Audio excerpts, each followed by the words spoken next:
Hi guys, and welcome to Boring History Story Relaxing.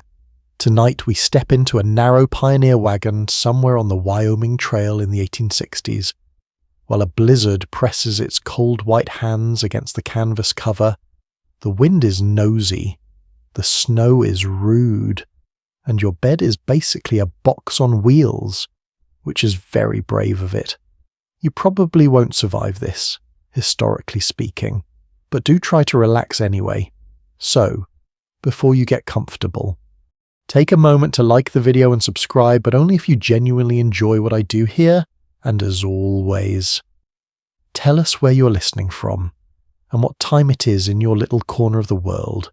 Maybe it is midnight in Manchester, dawn in Melbourne, or a suspiciously late hour in Ohio. Now, dim the lights, and feel the wagon creak beneath you as the storm begins to close around the camp. You are not lying in a bedroom. That is the first thing your tired body understands. There is no plaster ceiling overhead, no clean sheet pulled smooth, no lamp on a bedside table, no door you can close against the world. Above you is canvas, bowed and trembling, stretched over wooden hoops that groan whenever the wind shoulders against them. The cover smells of damp cotton, smoke, old grease, and the faint animal musk that everything on the trail eventually borrows. Even your own coat has started to smell like the road, which is not exactly a perfume one would sell in a fashionable shop, unless the shopkeeper had truly given up. You lie with your knees bent because there is not enough space to stretch properly. The wagon bed is crowded with bundles, sacks, boxes, tools, spare clothing, blankets, and the small, precious items your family was unwilling to abandon. Somewhere near your shoulder is a tin cup. Somewhere near your feet is a bag of flour that feels more like a pale sleeping companion than food. The boards beneath you are hard, uneven, and cold. A folded quilt tries its very best to soften them. But the quilt is tired too. Outside, Wyoming is no gentle painted backdrop. In the 1860s, this country is part of the long overland route that thousands of emigrants cross on their way toward Oregon, California, Utah, or new settlements farther west. The main trails have already carried wagons for years by now, leaving ruts in places so deep that later travelers will describe them like scars cut into the earth. That is a mainstream fact, and a rather humbling one. You're not the first to pass here. You're one more shivering body in a long line of shivering bodies, all pretending that determination is the same as warmth. The blizzard makes the wagon feel smaller by the minute. Snow taps and scratches at the canvas. Sometimes it slides down in soft, heavy sighs. Sometimes it sprays sideways, driven by the wind, and finds every loose seam. A tiny sift of powder gathers where the canvas flap does not quite meet the wagon box. You watch it appear grain by grain, as if the storm is politely sending in samples before purchasing the whole interior. Your breath fogs. It rises and disappears. Then another breath follows. You can hear the others breathing too, close enough that privacy feels like an old civilization you once visited. Someone shifts under a buffalo robe. Someone's boot heel knocks against a wooden crate. A child mutters in sleep, then wakes just enough to complain, softly and tragically, about being cold. Everyone is cold. This is not a unique artistic statement, but the child says it anyway. Because children are excellent at reviewing accommodations. The wagon rocks a little in the wind, not enough to move, not enough to tip, but enough to remind you that it is an object resting in weather, not a house resting on foundations. The wheels are partly blocked. The tongue points out toward the animals, who stand somewhere in the white dark. Their bodies turned away from the blast if they have any sense. The canvas cover bellies inward, then snaps back. Each movement sends little shivers through the hoops above you. You pull your blanket higher. It scratches your chin. Wool is warm. Yes. But it is also a committed enemy of delicate skin. beneath it. Your clothing has not been fully removed. Nobody sensible undresses properly during a winter storm on the trail. You keep on stockings, underthings, shirt, maybe a dress or trousers, perhaps a waistcoat, perhaps a shawl wrapped awkwardly under the blanket. Sleep is not a graceful surrender tonight. It is a negotiation conducted while fully clothed. And still, the body tries. Your eyelids lower. The darkness inside the wagon becomes thick and close. There is the smell of wet leather from boots brought just inside. The sharper scent of cold iron from tools, the sour trace of tired people, and the ghost of supper smoke clinging to hair and cloth. A pot, not cleaned as well as anyone would like, gives off a faint memory of beans or cornmeal. The scent is not lovely, but it is human. It says you're with others. It says there was food. However humble, it says the day somehow did not eat you completely. A quirky little frontier tidbit drifts into the mind here, because the past is never as tidy as museum labels suggest. Some emigrants carried featherbeds or cherished pillows at the start of the journey, proud little islands of domestic comfort. Many later dumped them along the trail when weight became the enemy. Imagine that. A pillow, beloved in Missouri or Illinois, lying abandoned under open sky because oxen needed mercy more than your neck needed luxury, somewhere out there. The West may be padded with disappointed bedding. History has a sense of humour, but it's not always kind. The storm deepens. There is no clear line now between ground and sky. The world outside is a bowl of moving whiteness. Even if you lifted the flap, you would see almost nothing, only snow crossing snow. The camp has drawn inward. Wagons stand close. If they can, people keep near their own families, their own loads, their own animals, in good weather. The trail has distance and colour. There are ridges, grass, river bottoms, sage, bare hills, and sky so wide it makes your thoughts feel small. Tonight there is only nearness, the nearest blanket, the nearest hand, the nearest sound. Historians still argue whether emigrant diaries understate nights like this because hardship became ordinary, or whether later family stories exaggerated storms into grand legends around the parlour fire. Both may be true in their own quiet way. A diary written with numb fingers might say only, "Cold night, snowed hard." A grandchild might later hear it as the night the whole sky fell upon us. Somewhere between those versions, you're lying here, listening to canvas strain. The cold does not arrive all at once. It collects, first in the toes, then in the fingers, then in the space between your shoulder blades. It presses through the boards from below, slips around your collar, and settles into the damp edges of your cuffs. You curl slightly, others curl too. The wagon becomes a bundle of folded bodies, like human laundry that has lost faith in being dry. You try to make yourself heavy. The way sleep likes, you let your jaw loosen.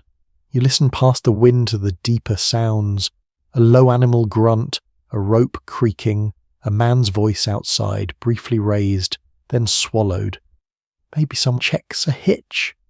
Maybe someone has gone out to secure a cover. Maybe someone is having a very private disagreement with a mule, which is historically one of the least productive conversations available. The thought almost makes you smile. Almost. But beneath the humour is the little steady pulse of danger. The wagon is shelter, but not certainty. The animals must survive. The fire must not be entirely lost. No one must wander too far. No axle, wheel, rope, or canvas seam can be allowed to fail without consequence. In a warm bed. Sleep is a right. Here, sleep is something borrowed from risk. The snow thickens around the wheels. It muffles the camp until even fear sounds softer. That is the strange mercy of a blizzard. It threatens you while also hushing the world, wrapping every sharp edge in white. your mind begins to drift between discomfort and dream. The hard board under your hip becomes a riverbank. The tapping snow becomes fingers on a window at home. The rocking wagon becomes a cradle, though a rather badly designed one. And you're rocked not by tenderness, but by weather with poor manners. Still, you breathe, in, the smell of canvas and wool, out, a pale cloud, in, the cold, out, the day. Your body remembers walking beside the wagon, boots dragging through mud, then frozen ground, then crusted snow. It remembers the long climb of the plains toward the mountains, the thinness of fuel, the endless management of small things. Tie this, lift that, watch the child, mind the team, save the flower, do not spill the water, do not lose the needle, do not lose hope, either. Though hope is not labelled and has no proper storage box. Beside you, someone whispers a brief prayer, so quiet it might be only breath shaped into words. Another person answers with a murmur. No sermon follows. The night does not need one. The storm is already preaching patience, humility, and the importance of better insulation. You close your eyes again. The darkness behind them is warmer than the darkness outside. Not actually warm, of course. Let us not become unrealistic, but warmer because it belongs to you. The wagon settles, the canvas shudders, the snow keeps coming. You are wrapped in every scrap your family can spare, tucked among cargo and kin. Listening to the wide Wyoming night press close around this small wooden box, sleep does not take you gently. It circles first. It waits to see whether the wind will shout again, whether the child will wake, whether the animals will stamp, whether your own cold feet will file a formal complaint. But little by little, the sounds blend. The creak, the hiss, the breathing, the flap of canvas, the soft thump of snow sliding from above. Your thoughts loosen. The trail ahead fades. The home behind fades. There is only this wagon, this storm, this shared pocket of breath in the white dark, and the fragile comfort of being not quite alone. The storm keeps pushing at the wagon, but now your attention turns inward, into the strange little room that is not a room at all. You feel the crowded shape of your night shelter around you, this moving bedroom made from planks, canvas, iron, rope, and too many human hopes packed badly at dawn. If a proper bedroom is meant to invite rest, this one seems to suggest a puzzle. Where does the body go when the flour sack, the coffee tin, the spare axle grease, the Dutch oven, the family Bible? 3 quilts, a coil of rope, and someone's precious clock all believe they have equal claim to the same square of floor. You shift carefully, because any careless movement can start a small avalanche of possessions. A tin plate slides somewhere near your elbow with a dull little complaint. A wooden box knocks against another box. The wagon answers with a creak that sounds almost offended. You pause, holding your breath, waiting to see if anyone wakes. No one does, or at least no one chooses to admit it. That is one of the quiet arts of trail sleeping. You learn to hear discomfort and not always respond. Everyone is uncomfortable. It would be a very busy night if each sigh required a meeting. The wagon bed is roughly 10 to 12 feet long in many emigrant outfits, depending on the wagon, and perhaps 4 feet wide.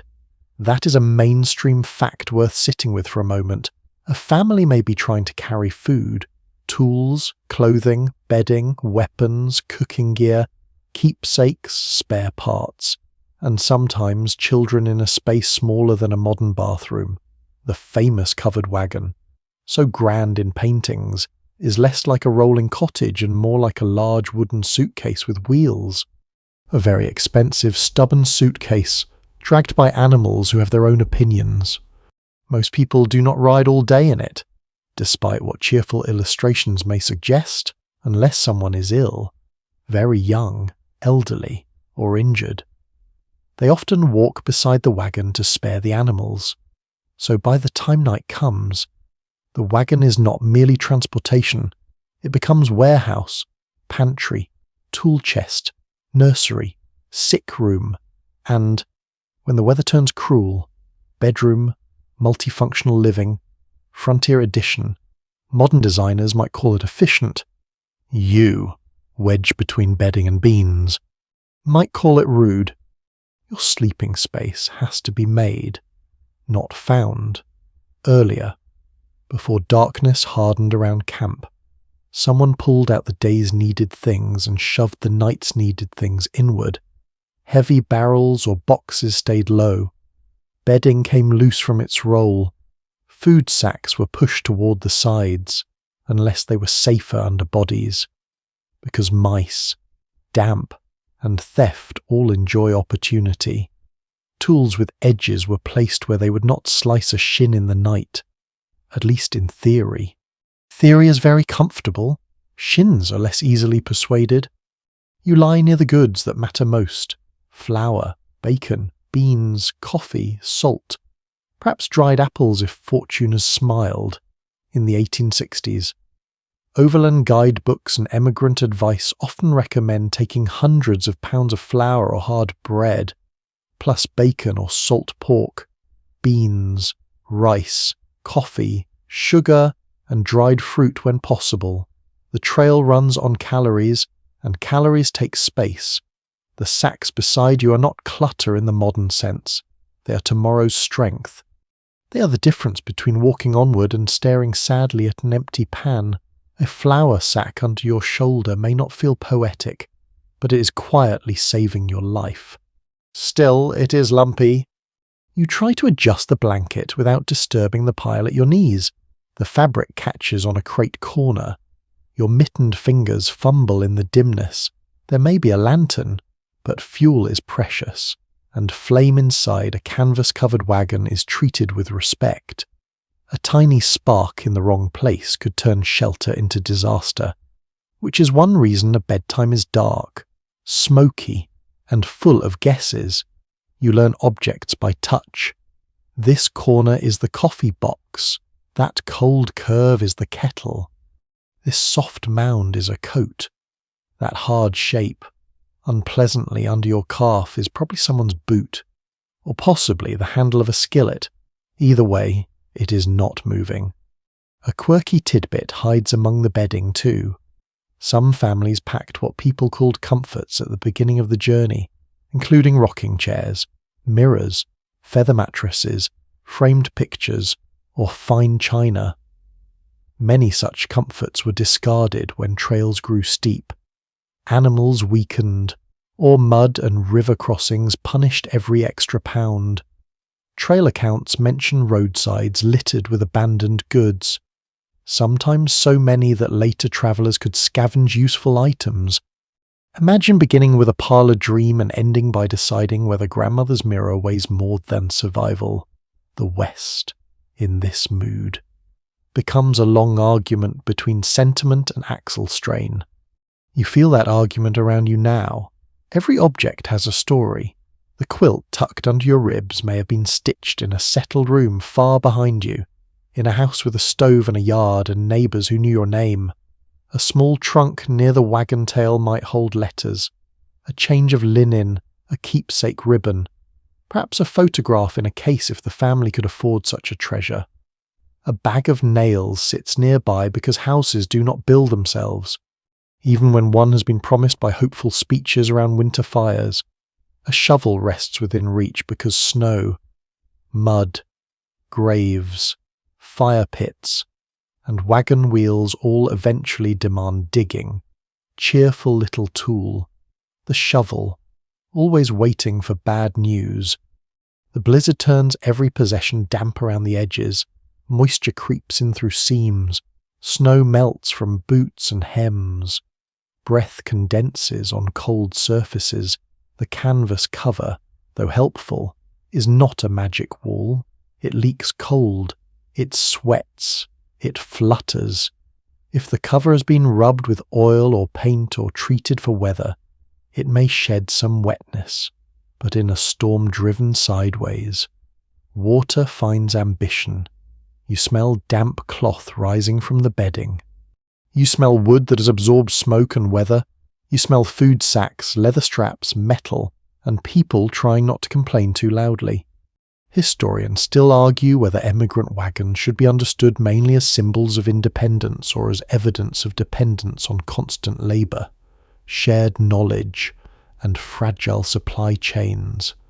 That debate matters, even here, while you are just trying to keep your toes inside the blanket. The wagon looks independent from a distance, one family rolling across the continent under its own cover, but inside it, you feel how dependent you are on animals, tools, weather, neighbours, ferries, blacksmiths, trail guides, and every meal packed before departure. Self-reliance has a crowded interior. Someone beside you shifts, and a bundle presses against your shoulder. You do not protest in this weather. A neighbouring body is both inconvenience and heat source. The wagon has no proper mattress for everyone. Some sleep across loads, some curl along the sides, some rest half-sitting, some lie under the wagon in better weather, and some take turns depending on who is weakest or most chilled. Tonight the storm grants special permission to squeeze in. Personal space is one of the first luxuries to freeze. You think of the phrase prairie schooner, often used for covered wagons because the white canvas tops reminded people of sails crossing a sea of grass. It is a pretty phrase, soft and grand. But tonight your schooner is not sailing. It is being bullied by snow while its passengers lie among onions and spare socks.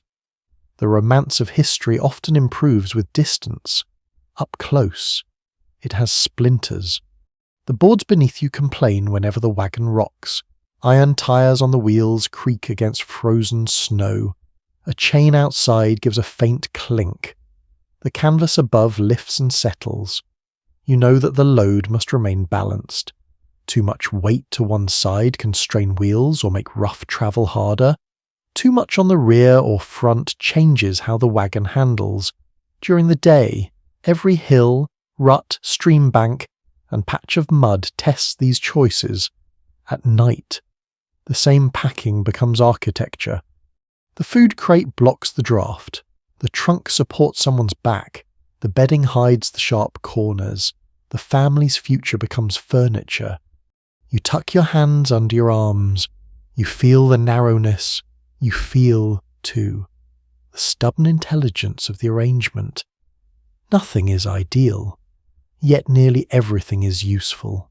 The coffee can wakes the adults before dawn. The rope secures canvas and animals. The skillet feeds the camp. The medicine box, small and doubtful, offers comfort because comfort sometimes begins as belief. The Bible or hymn book gives words when fear has chewed up your own. Even the flour sack, that pale lump against your ribs, is a kind of promise, not a soft promise, a practical one. Outside, the storm presses its white weight against the camp, and the wagon answers by holding what it can. It holds food, tools, bedding, memory, and breath. It holds the day's exhaustion and tomorrow's chores.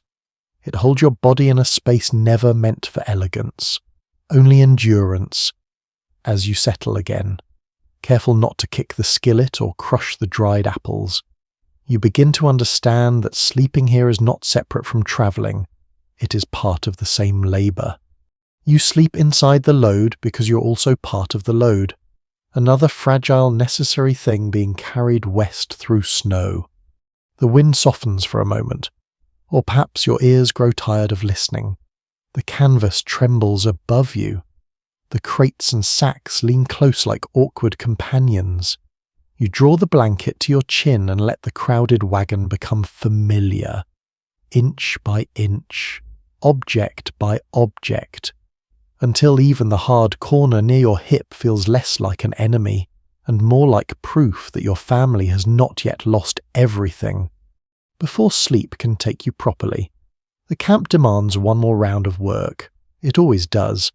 The wagon may be packed, the blankets may be spread, and your bones may be making very persuasive arguments in favour of lying still forever. But out here the day does not end when people feel tired. The day ends when the animals are safe, the gear is secure, the fire is managed, the children are accounted for, and nothing essential has wandered into the blizzard with the confidence of a fool. So you rise again, not all the way. At first you push yourself up on one elbow inside the wagon, blinking in the dimness while the canvas shivers above you. The cold finds the warm hollow where your body had been and quickly takes possession. Like a landlord with excellent timing, someone near the tailboard mutters that the oxen need checking. Someone else says the rope on the cover is slacking. Nobody wants to move. Everyone knows someone must. You crawl backward toward the opening, feeling with your hands for crates, bedding, and the edge of the wagon box. Your fingers find the rim of a barrel, the rough corner of a trunk, the cold metal lip of a pot. At last you reach the flap. When you lift it, the storm enters at once. Snow flicks your face. Wind presses into your mouth before you can speak. The world outside is a moving grey whiteness, thick with blown flakes and the low, endless sound of air dragging itself over frozen ground. You drop from the wagon as carefully as stiff legs allow. Your boots sink into snow that has gathered fast around the wheels. The ground beneath is uneven, frozen into old ruts and lumps. You steady yourself with one hand on the wagon side. The boards feel icy behind you. Warm breath and dim human noises remain tucked inside. Ahead waits the work. The animals stand close, their shapes large and dark in the storm, if your outfit uses oxen, as many emigrant wagons do. They are not romantic creatures, but they are patient, powerful, and generally cheaper than horses. A mainstream historical fact sits right there in the harness. Oxen were widely used on overland trails because they could pull heavy loads, survive on rougher forage, and cost less than teams of horses or mules. They were slow, yes, but slow is not always an insult. Sometimes slow is how a family crosses a continent without collapsing its entire budget by Nebraska. You reach the nearest ox and lay a gloved hand against its shoulder.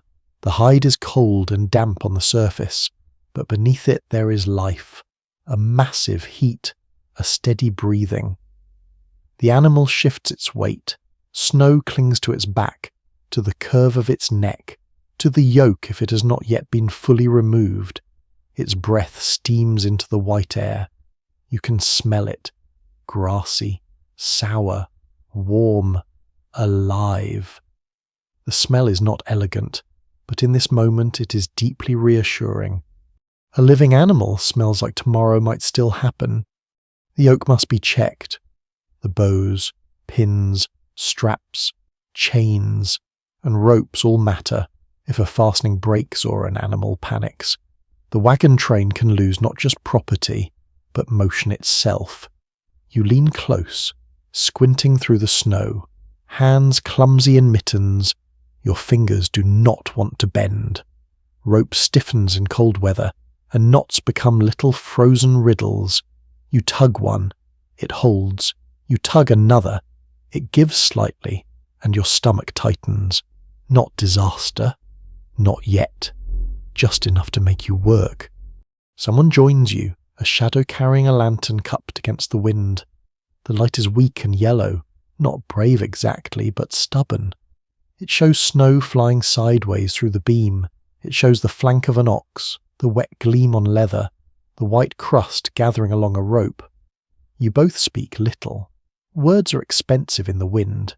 Mostly you point, pull, nod, and grumble. This is a language older than trail guide books. Before the animals can be left for the night, they need feed if feed can be spared. In summer, grass might do. In winter storms, especially on exposed high plains. Forage is uncertain. Hay or grain, if carried, is precious and bulky. You think of the sacks inside the wagon, the food for people, the limited stores for beasts, the endless arithmetic of survival. Feed the animals enough and the load lightens too quickly. Feed them too little and they weaken. Every choice has teeth. You help drag a little feed near the sheltered side of the wagon, where the wind is less vicious. The ox lowers its head. Another animal bumps forward, impatient in a weary way. You hear jaws begin to grind. That slow chewing is one of the calmest sounds in the entire camp. It says the team has not bolted. It says the night has not taken everything. It says that, for the moment, the engine of your household is eating. A quirky trail tidbit belongs here, because even in a blizzard, the past refuses to be dignified all the time. Some emigrants gave their oxen names full of personality: Buck, Bright, Berry, Duke, Lion, or names borrowed from politicians, neighbors, or biblical figures. Imagine standing in a Wyoming storm, pleading with an animal named President Buchanan to please stop stepping on the rope. History becomes very intimate when national politics has hooves and a stubborn expression. Water is harder, snow is everywhere, which looks useful until you remember that snow is mostly inconvenience pretending to be water. Animals need a great deal of it, and melting enough snow takes fuel, vessels, and time. If there is a creek nearby, it may be hidden, iced over, or dangerous in the dark. If water was drawn earlier, it may now be crusting in a bucket. You check what you can. A pail sits beside the wagon, half frozen at the rim. You crack the surface with a stick and hear the thin ice break like glass. The sound is small, but it carries. Historians continue to debate how much emigrant success depended on individual discipline versus the shared routines of wagon companies. It is tempting to imagine one heroic family conquering the trail by grit alone, because that makes a tidy story. But nights like this reveal the quieter truth. One person checks the animals, another guards the fire. Someone watches children. Someone knows where the spare rope is. Someone remembers which ox has been limping. Survival is often less like a trumpet solo and more like a tired group project, with snow in everyone's sleeves. The livestock are not merely transportation. They are wealth walking on four legs. They are the family's investment. The difference between progress and abandonment: lose a team, and the wagon may become a stranded box of wishes. Overworked animals can fail. Frightened animals can break gear or vanish into weather. Sick animals can slow the entire company. You look at the oxen through the blown snow and understand why no one sleeps easily until they are secure. You move along the line, checking hobbles, ropes, and the rough shelter made by wagon position and whatever canvas or brush has been arranged. There is no perfect barn here. There is only the least terrible side of the wagon. Snow lands on your hat brim and melts down the back of your neck. This is such precise misery that your mind briefly becomes very modern and would like to file a complaint with management. Unfortunately, management is the sky, and the sky is not accepting visitors. A mule nearby stamps, then jerks its head. The lantern swings. Someone makes a soothing noise, low and steady. Animals hear storms differently than people do. They feel pressure, scent danger, dislike loose canvas, and resent blowing snow in their eyes. You step slowly, keeping your body angled and your voice calm. Panic travels quickly among tied animals, and you do not wish to become part of a midnight scene involving tangled lines, shouting men, frightened children, and one deeply offended mule. At last the rope seems sound. The feed is placed. The water has been checked as much as the storm allows. You stand for a moment beside the team, hand resting on a warm neck, and feel the huge creature breathe. In the dark, its presence is almost like a wall. Not a wall against the storm, Exactly. More like a promise made of muscle and patience. Then you turn back toward the wagon. It looks smaller from outside, half blurred by snow, canvas glowing faintly where a little lantern light seeps through. Inside are the quilts, the flour, the bodies, the hard boards that now seem almost welcoming. The wagon is not comfortable, but it is yours tonight. That counts for something. You climb up with stiff hands, dragging snow in on your boots despite trying not to. Someone makes a sleepy sound of protest. You whisper an apology that contains very little sincerity, because honestly, you have been outside with the oxen. You settle back into the crowded bedding. Cold clings to your clothes. Your fingers ache as they warm. The smell of animals follows you in, mingling with canvas, smoke, wool, and damp wood. It is not pleasant. It is better than absence. Outside. The team shifts and chews. Inside. Your family shifts and breathes. The camp has not gone silent, but it has steadied. Only now does sleep return to the edge of things. Not fully, never fully, not in such weather, but enough to hover near your face, to soften the boards beneath you, to blur the lantern memory in your eyes. Before sleep comes work, and the work has been done for this hour. Another hour may ask again. The trail is generous that way, always offering fresh chores to people who desperately need rest. For now, you pull the blanket close and listen to the animals outside, their heavy bodies holding the night in place.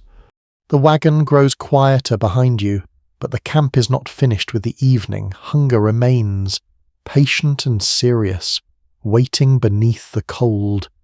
It has walked beside you all day, tucked under your ribs while your boots struck frozen ground and your hands worked ropes. Wheels, buckets, and stubborn latches. Now, in the white dark beside the wagon, supper must be persuaded into existence. That sounds grander than it is. There is no cosy kitchen, no iron stove humming in a corner, no shelf of clean bowls waiting politely.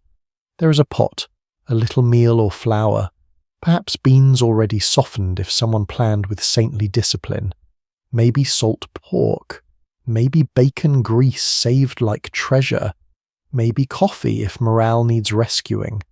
And morale, to be fair, is standing in the snow looking very pale. You crouch near the leeward side of the wagon, where the wind is somewhat less rude. Someone has scraped a shallow hollow in the snow and found frozen ground beneath. Someone else has coaxed a small fire from guarded coals, dry chips, bits of sagebrush, splinters, or dried dung if wood is scarce, across these open plains. Travellers often struggled to find enough fuel, and buffalo chips became a common substitute in treeless stretches. That detail is not frontier myth dressed up for a schoolbook. It appears again and again in trail accounts, because when trees disappear, people become very practical about what will burn. The smoke creeps low and mean. It does not rise prettily. The wind pushes it sideways into your face, your eyes, your sleeves. You blink and cough, then pretend not to, because everyone is already suffering and there is no prize for dramatic coughing. The fire snaps faintly under the pot. Snowflakes vanish as they fall near the heat. Others land on your shoulders and stay. The pot begins with water, if water can be spared, or snow melted slowly into something useful. Snow looks abundant, but it shrinks in the kettle like a disappointing trick. A whole scoop becomes a mouthful. Another scoop becomes a little more. You wait, feeding the flame, watching the pale heap collapse into clear liquid. Your fingers ache inside your mittens. Your knees complain. The wagon canvas pops behind you, and the animals shift in their makeshift shelter, dark shapes breathing steam. Supper tonight is thin, maybe cornmeal stirred into mush, maybe flour thickened into a rough gravy with bits of pork, Maybe beans. If fortune has shown up late wearing frozen boots, salt is added with care, grease is added with reverence. A small piece of bacon or salt pork can transform a pot from punishment into food. Not luxury. No, let us not insult luxury, but something warm, something that slides down into the body and reminds it to keep being a body. The spoon, if there is one, scrapes against the pot. The sound is small, metallic, oddly comforting. You breathe in steam that smells of smoke, fat, wet meal, iron, and cold air. The steam dampens your face for a moment before freezing thought back into your cheeks, around you. The camp is a scattered constellation of weak fires, each one guarded by hunched people who look less like heroic pioneers and more like laundry left too long in bad weather. One strange little habit of the trail is how carefully people save grease, bacon drippings, pork fat. Even the remains stuck to a pan may be wiped, stored, reused, stretched into another meal in a modern kitchen. Someone might wrinkle a nose. Here, that saved grease's flavour, calories, and a tiny edible blanket for the stomach. It can soften hard bread, enrich mush, and make beans seem almost festive, if the family is willing to exaggerate. Frontier optimism is sometimes just fat in a pan. You hold a cup near the heat, trying to warm your hands through it. Coffee, when available, is more than a drink. It is ritual. It is adult courage in a tin cup. Many overland supply lists recommended coffee and sugar, not because they were essential in the strictest sense, but because morale matters when the landscape keeps trying to humble you. The beans may be green and roasted along the way, or already prepared before departure, depending on what the family carried, either way. The smell of coffee in a snowstorm is almost dangerous in its kindness. It tells the mind there's still order somewhere. Children are fed first, or at least watch closely as they eat. A sleepy child may hold a tin plate with both hands, steam fogging the small face. Someone warns, gently but firmly, not to spill. The warning is unfair, because everyone's hands are clumsy. Still, food lost to snow is food lost entirely. A spoonful drops, vanishes into white, and the child looks personally betrayed by gravity. You take your portion when it comes. The meal is hot enough to burn the tongue and thin enough to leave you suspicious, but it is food. You sip slowly. It tastes of smoke first, then salt, then meal, then the iron pot. There may be a shred of pork, if there is. You notice it like a blessing. Your jaw works. Your body receives the warmth with a tired gratitude that does not require poetry. Accounts differ on how often emigrant families cooked separately versus sharing meals within companies, especially in bad weather. Some evidence suggests that kin groups and mess groups often pooled labour and supplies, while other diary entries show families fiercely guarding their own stores when scarcity sharpened tempers. Researchers keep returning to this tension, because the trail was neither pure cooperation nor pure individualism. It was both, depending on the day, the weather, the personalities, and how much flour remained in the sack. Tonight, you feel that tension in the way people glance at one another's fires. There is sympathy in the camp. Yes, someone may lend a coal, a pinch of salt, a dry chip of fuel, a hand with a pot, but there is caution too. Every family is counting. Every mouth has a number attached to it. The blizzard makes kindness harder, not impossible, just heavier. The wind changes direction, smoke rolls over you again. You turn your face away and close your eyes, letting them water. A person nearby says something mildly sarcastic about the fine dining establishment. Another answers that at least the snow keeps the flies away. This is true, though not exactly uplifting. Still. The small joke settles into the group like another coal. Humour is not warmth, but it can stand close to warmth and pretend. The fire needs guarding from both wind and carelessness. Too large a flame wastes fuel and risks sparks. Too small a flame gives you cold mush. And cold mush in a blizzard feels like a personal insult from civilization. Someone shields the fire with a pan, a board, or a body.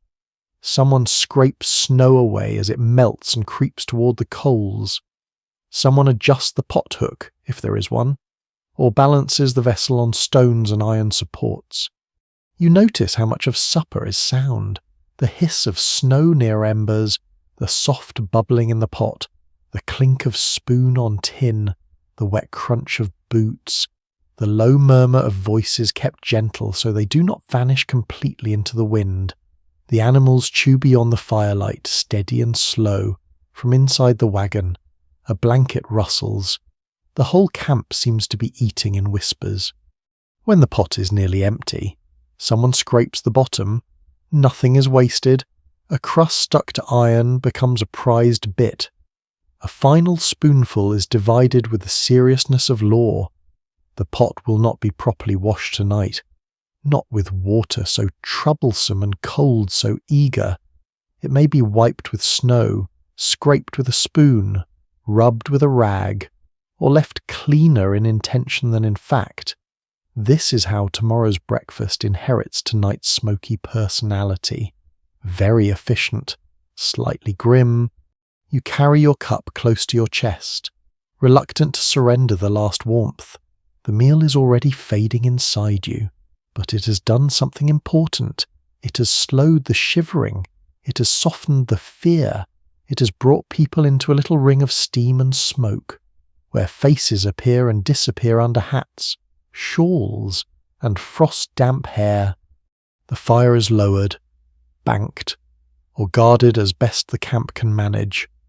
Coals matter. Morning will come cold and unhelpful. And starting from nothing is harder than waking a buried glow. You watch someone tuck ash over the embers, careful as if bedding down a small red animal. Then, one by one, bodies turn back toward wagons. You climb inside, carrying smoke in your hair, grease on your fingers, and heat fading from your palms. The thin supper has not filled every hollow, but it has given the night a centre. Outside, snow continues to erase the ground. Inside, the blankets wait among crates and sacks, and your stomach, no longer empty enough to shout, becomes part of the hush. You crawl back into the wagon with supper smoke woven through your sleeves and the faint taste of salt pork still clinging to your mouth. The food has helped. A little. Not enough to make you comfortable, because comfort has apparently stayed behind at a sensible inn somewhere east of here, but enough to keep your body from feeling hollow.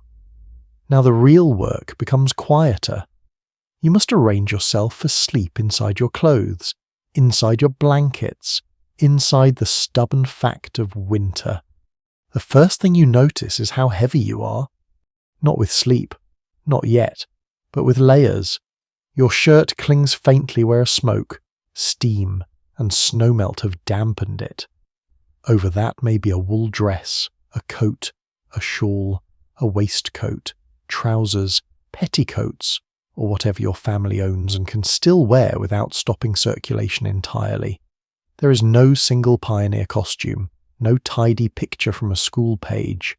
There are patched garments, reused garments, homemade garments, older garments cut down for younger bodies, and practical clothing chosen less for charm than for endurance.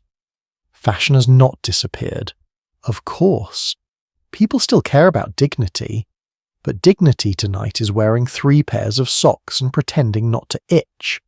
You pull your outer wrap closer. Wool scratches your neck with ancient confidence. It is one of the best materials available for warmth because it can insulate even when damp. A plain useful fact that many travellers would have understood without needing laboratory terms.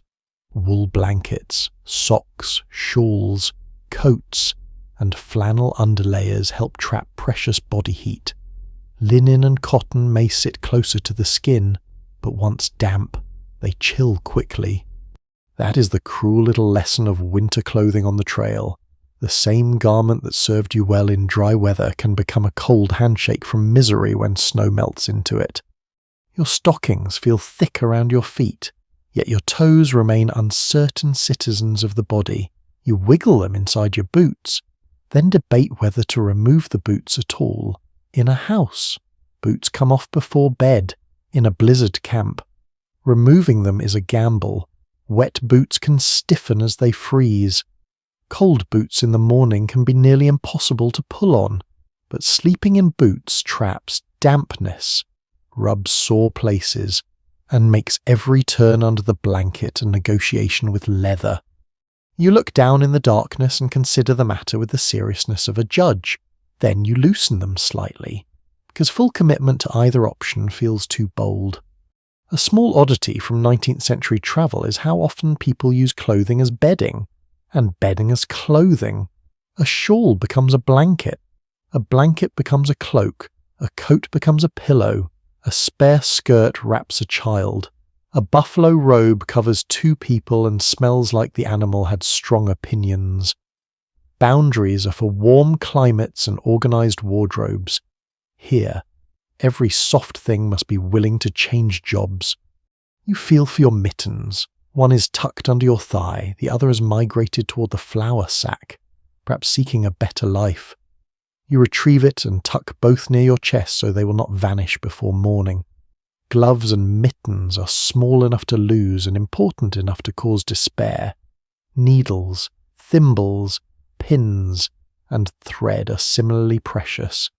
Clothing on the trail is not simply worn, it is maintained constantly. Seams split, socks wear through, hems freeze stiff with mud. Buttons abandon their posts. A family that cannot mend soon becomes a family wrapped in complaints. Inside the wagon, people settle into layered shapes. You see almost nothing clearly, just pale breath and the dark bulk of shoulders beneath covers. Someone has wrapped a scarf around their head. Someone else has pulled a shawl over the lower half of the face, leaving only eyes visible, which would seem mysterious if everyone did not look equally exhausted. A child has been bundled so thoroughly that only a nose appears. The nose is cold and resentful. The air itself feels dressed in damp fabric. Each breath passes through wool, smoke, canvas, and the faint sourness of wet leather. The smell is thick but not unpleasant exactly. It is the smell of people trying. Your own sleeves smell of the fire. The hem of your coat smells of snow and animal hair. Your socks smell of long walking, which is a diplomatic way of saying they are doing their best after a very demanding day. Researchers disagree about how well prepared most emigrants were for severe high plains weather, especially when families set out with advice gathered from guidebooks, neighbours, merchants, and rumour. Some travellers clearly knew to pack warm blankets and heavy clothing. Others underestimated late storms, mountain weather, or the brutal reach of wind across open country. The debate matters because suffering was not always caused by ignorance. Sometimes families made reasonable plans, then met unreasonable weather. The trail being the trail did not apologize. You pull a cap down over your ears. Many people would sleep with some kind of head covering in cold conditions, because the head and neck lose warmth quickly when exposed.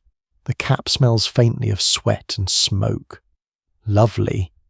Historical immersion is very committed tonight.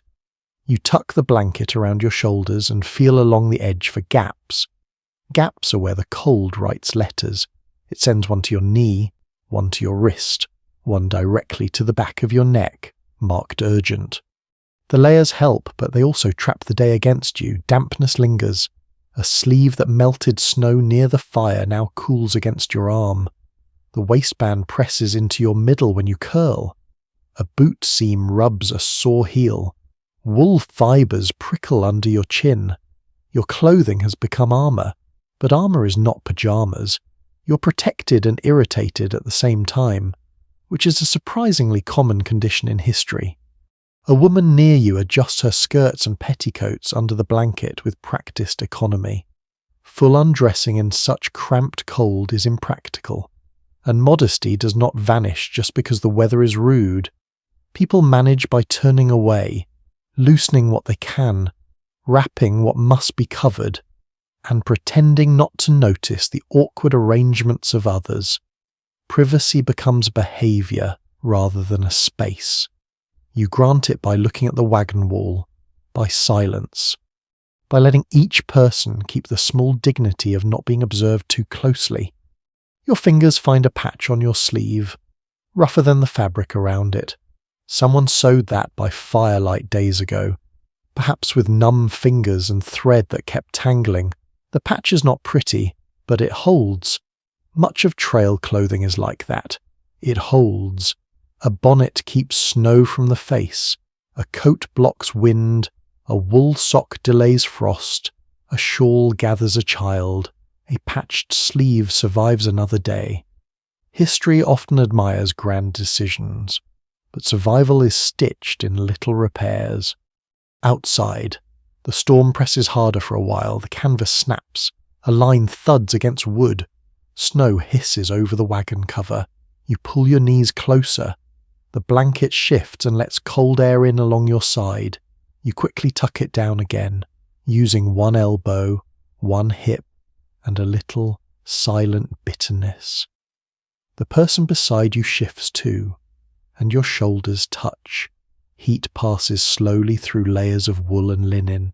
It is not much, but it is real.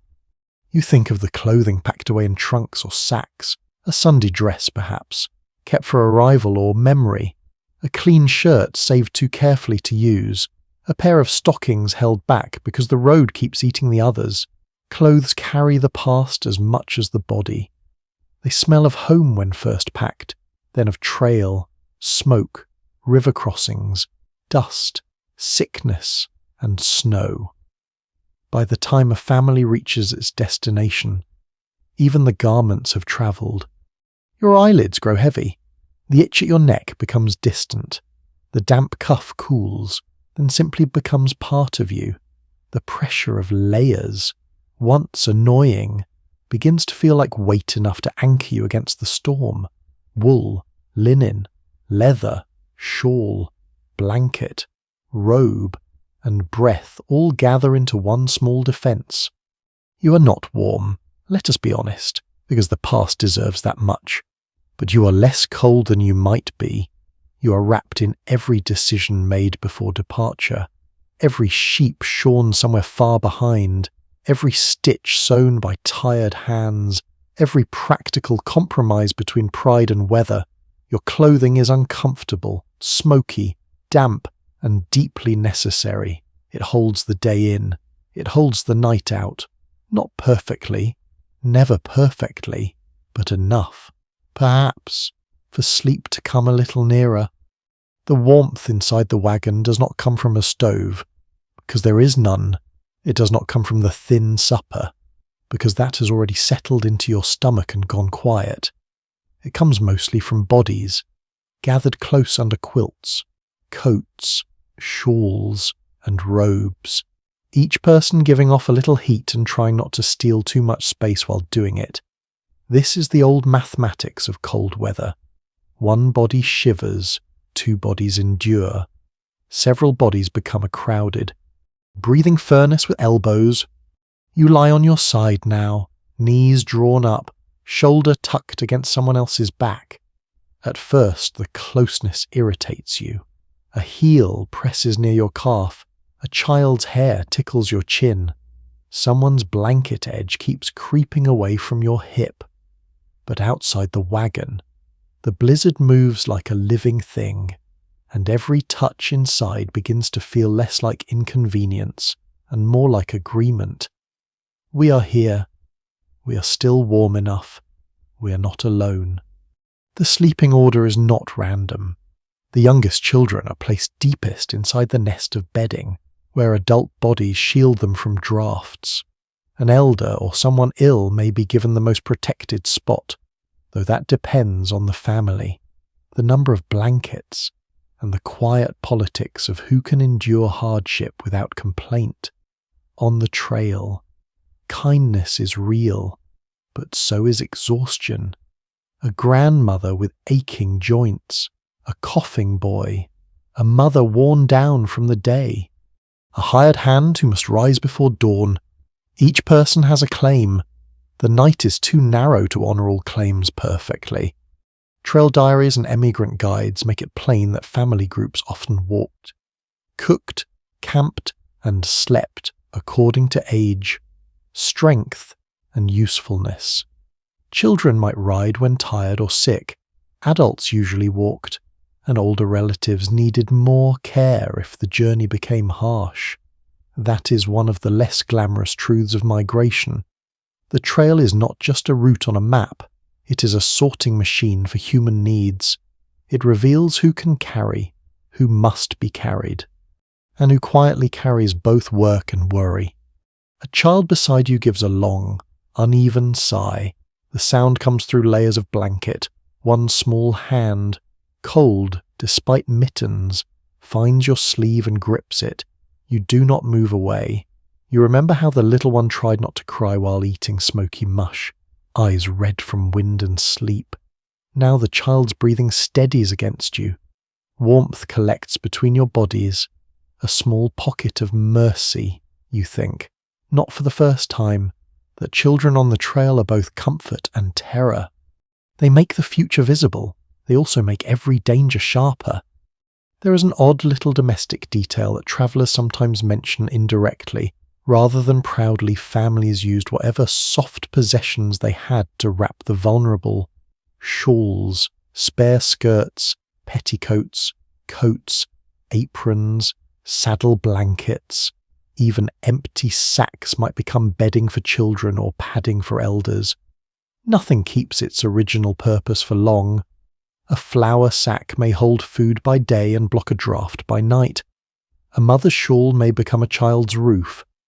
A buffalo robe may cover 3 people who pretend it covers 4. You hear the robe shift now, heavy and stiff, smelling faintly of hide, smoke, and weather. Buffalo robes were valued for warmth, especially on the plains. Though they were bulky and not every family had them, the hair side can trap heat beautifully. But if damp, the weight becomes almost comic, not funny comic. Exactly. More the kind where you laugh once because otherwise you may begin negotiating with the heavens. Someone at the wagon tail whispers for the child to turn over. Another voice murmurs, "Hush now." These voices are soft but worn thin. Sleep is desired by all and granted to few. A parent may lie awake listening to every cough, every shift, every change in wind. A child may fall asleep faster, because children can sleep in situations that would make a grown adult draft a resignation letter to reality. An elder may doze and wake. Joints aching from cold boards and old injuries awakened by damp air. Wagon space also obeys modesty. Men, women, children, relatives, and sometimes hired helpers share close quarters. But boundaries are maintained through habit, posture, and silence. People turn their backs. Blankets are arranged carefully. Clothing remains on. No one says much. It is one thing to be crowded by necessity, and another to forget manners entirely. Even on the frontier, maybe especially there. People hold tightly to small rules that remind them they are still themselves. Some researchers question how far later pioneer memories softened these intimate hardships, especially in accounts written decades after the journey. Did aging travellers remember shared warmth as family tenderness, while diaries from the moment would have described cramped misery, damp bedding, and irritation? Or did the hardship itself create a closeness that memory did not need to invent? The answer may lie somewhere between the shiver and the story. Tonight, with a child's hand clutching your sleeve and a cold foot lodged near your ankle, tenderness and annoyance are clearly sharing the same blanket. The wagon smells stronger now. Warmed bodies release the day's odours into the trapped air. Wool, leather, breath, smoke, damp socks, salt pork, child hair, canvas, and wooden crates all blend into one thick human atmosphere. It is not fresh. Fresh air is outside, behaving violently. Inside air is used. But it is warmer, and that gives it moral superiority for the moment. A cough moves through the bedding, once, twice. Then silence. You wait to hear whether it deepens. Illness is never far from thought. Cold nights, damp clothes, poor rest, and close quarters invite worry. A mild cough in a house may be a nuisance. A cough in a wagon during a Wyoming blizzard becomes a small bell rung in the mind. You listen. But the sleeper settles. The blanket rises and falls. You adjust your shoulder under a quilt. The quilt has flattened with use, its stitching faint beneath your fingers. Perhaps it was made by women before the journey, a practical gift with affection sewn into the seams. Quilts were more than decoration. They were warmth, padding, trade goods in some cases, memory in cloth. Under this one, a faded patch brushes your cheek. You cannot see its colour in the dark, but you know by touch where the fabric has worn soft. It feels like a piece of a former room, brought into this wooden box to argue gently with winter. The family hierarchy becomes clear in silence. The person most likely to rise for the animals lies closest to the opening.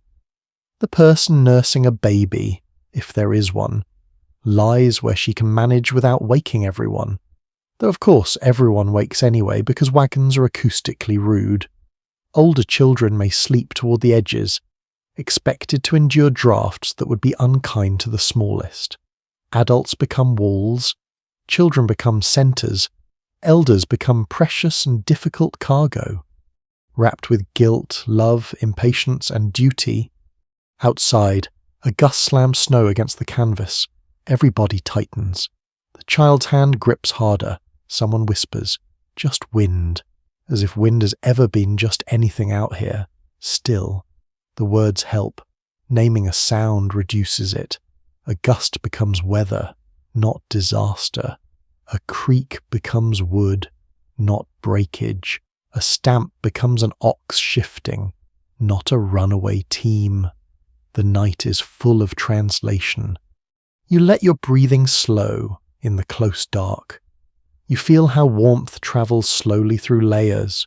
First a shoulder, then a hip, then the space beneath the shared quilt begins to soften.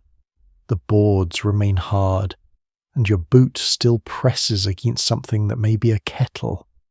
But the human nest has done its work. It has turned separate discomforts into a single, manageable discomfort, very democratic, in a chilly and inconvenient way. The blizzard keeps searching for openings. It finds a seam near the wagon front and sends in a thin blade of air. The person nearest it tucks a coat against the gap. The coat becomes a wall. The wool smells like oxen. Nobody complains. You close your eyes. Around you, the sleepers settle by degrees. A child's breath warms your wrist. An elder murmurs in a dream. Someone's stomach growls with comic timing.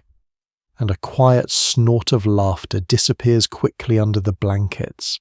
Even here, the body insists on being ridiculous, especially here.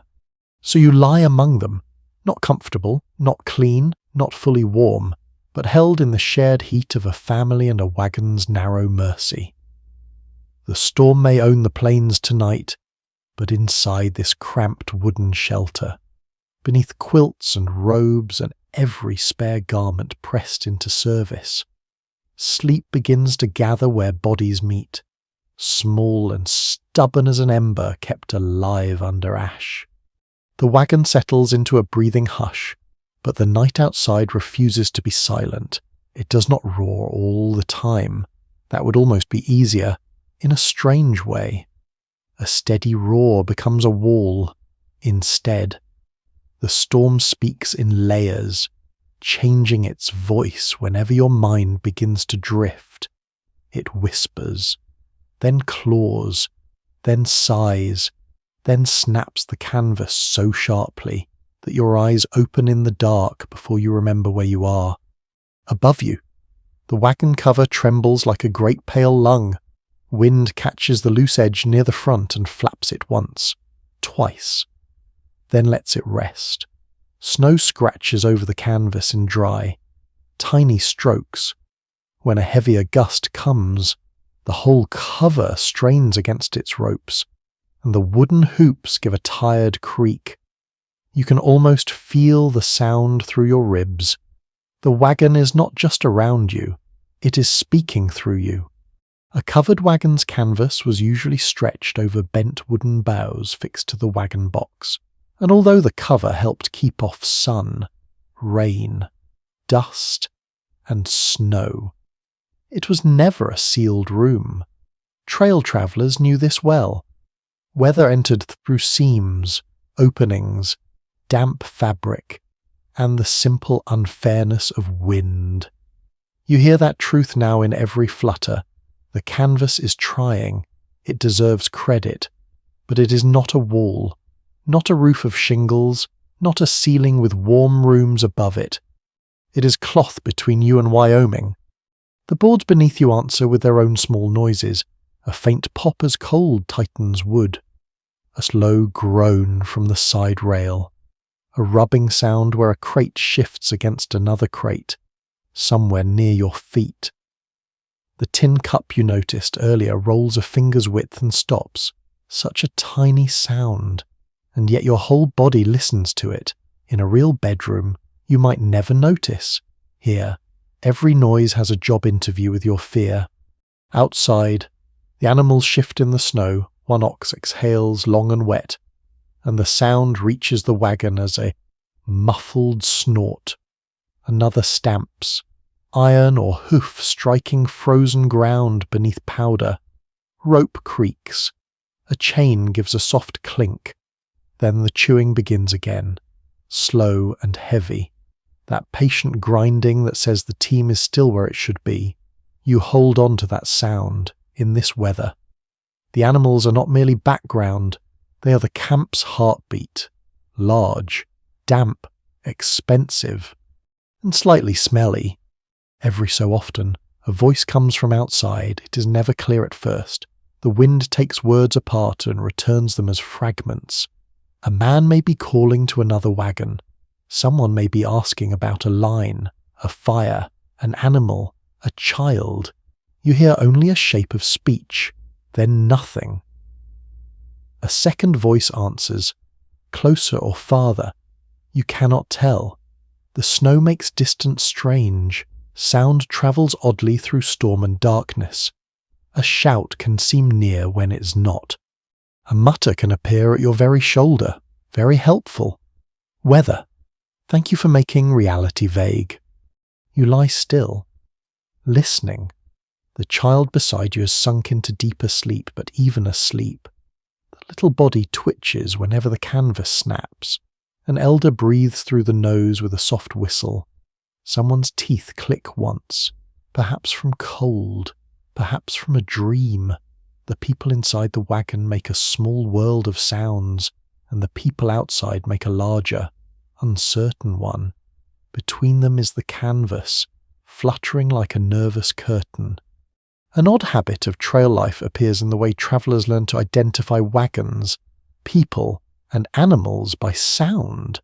A particular mule's bray, a certain wheel's squeal, the cough of a neighbour, the rattle of one family's cook gear, all could become familiar in crowded camps. Ears did some of the work eyes could not do after dark. Tonight, that skill matters. You know the heavier stamp of your own oxen. You know the creak of your wagon. You know the cough of the child under the quilt. The blizzard tries to blur everything, but habit keeps a few sounds named. Then comes a noise that does not belong at first, a scrape, a dull dragging just beyond the wagon side. Your breath pauses, there it is again. The mind, Being a deeply unhelpful machine at night immediately offers possibilities: a loose box, a rope, a wolf, a person, a demon of poor trail planning. Perhaps the skillet has somehow gained independence and is leaving. You listen harder. The sound returns, followed by a thump and the hiss of falling snow. At last someone near the opening lifts their head and whispers that it is probably snow sliding from the wagon cover. Probably. A beautiful word. Probably. So restful. So full of legal protection. You wait. Another slide comes, heavier this time, and snow drops from the canvas to the ground beside the wheel. The wagon shivers with relief. Or maybe that is just you. The cover had been carrying a growing load, and now some of it has fallen away. Not danger. Then, just the storm rearranging itself. Writings from emigrants often describe weather in brief terms, sometimes only a line or two after days that must have been exhausting. Snowed, cold wind, bad night. Those plain notes can frustrate later readers who want drama, but they also tell their own story. People with frozen hands and chores waiting before dawn do not always decorate their misery. Some specialists in overland history read the plainness as emotional restraint. Others think it shows how ordinary discomfort had become. The evidence does not settle neatly. And perhaps the silence between diary lines is part of the truth. Inside that silence, you listen again. Snow has many sounds. You did not know that before this journey. There is the soft patter of flakes striking canvas, the sand-like hiss of wind-blown powder against wood, the padded thud of clumps falling from the cover, the deep hush that gathers when snowfall thickens and swallows distant noise. Snow muffles the world. Yes, but it also creates its own language. Tonight it speaks over everything. The fire outside, banked low after supper, gives almost no crackle now, if embers remain under ash. They are keeping their secrets, once in a while. A faint red glow must pulse somewhere beyond the flap, because you smell old smoke when the wind changes. Smoke slips into the wagon in thin traces, mingling with wool and leather and breath. You can smell the supper again, faded grease and cornmeal. The pot not quite clean. The scent drifts by, then disappears. A dog barks from another wagon just once, sharp and offended. Every sleeping person seems to tense. The dog does not bark again. That is worse. Somehow, if it had kept barking. You could be irritated with one bark. You are curious, and curiosity at night is just fear wearing a better coat. You wait for another sound. None comes except wind and animals. Perhaps the dog heard a rope slap. Perhaps it disliked the storm on principle. Sensible dog. Your ears begin to invent patterns. The creak of the wagon becomes a footstep. The flap of canvas becomes a voice. The ox's breath becomes someone sighing your name. You know these are tricks of tiredness, but knowing does not stop them. Sleep hovers, then retreats whenever a new sound rises. You're not awake in a clean, bright way. You're floating just below wakefulness, where every noise enters as a dream before becoming fact. The others drift with you. Someone murmurs from inside a blanket, then quiets. The child turns and presses closer. An elder whispers something that may be a prayer, maybe a memory, maybe only the mouth moving while the mind travels home. You do not ask. The wagon holds all these half sounds without explanation. The storm grows briefly stronger. Snow lashes the canvas. The ropes hum under tension. One of the animals jerks, and a chain rings against wood with a clear note that cuts through the muffled world. A voice outside answers quickly, low and calming. Another voice joins it. Boots crunch. The animal settles. The voices fade. The chain goes still. You exhale slowly. This is how the night teaches you to sleep. not by offering silence, but by teaching you which sounds matter. Canvas snap, not disaster. Snow slide, not collapse. Ox stamp, not run away. Child cough, listen once. Then wait. Rope creak, remember it. Human shout, wake fully. Quiet after a strange noise, keep listening. Little by little, your body accepts the lesson. The storm's language becomes less sharp. The wagon creaks become familiar. The animals shift like slow thoughts beyond the boards. Snow keeps touching the canvas. Thousands of small fingers tapping you towards sleep. You remain aware of the world, but not separate from it. You're inside the sound now, held by it, rocked by it, frightened and soothed by it in the same breath. And beyond the wagon, beyond the animals, beyond the faintly glowing coals and the neighbouring sleepers, Wyoming disappears under the blizzard, leaving only sound to prove that anything exists at all. The strange thing is how small the safe world has become. Earlier in the journey, the plain seemed endless, almost too large for the mind to hold. You could walk for hours beside the wagon and still feel as if the horizon had not moved. Sky, grass, sage, ridge, cloud, sun. All of it spread outward until a person felt like a button dropped on a tablecloth. But now, in the blizzard, your universe has shrunk to the wagon box, the animals just beyond it, the nearest voices, and the few steps of snow you can trust before the white dark takes over. You lie under the blanket and think about that. Not because you want to. Tired minds enjoy selecting the least comforting idea available and polishing it slowly. The camp is near, the other wagons are near, the animals are near, the fire is near, and still. A person could step away for a moment and become lost as completely as if swallowed by an ocean. That is one of the quiet terrors of a storm like this. Distance stops behaving. 10 yards becomes uncertain. 20 yards becomes risky.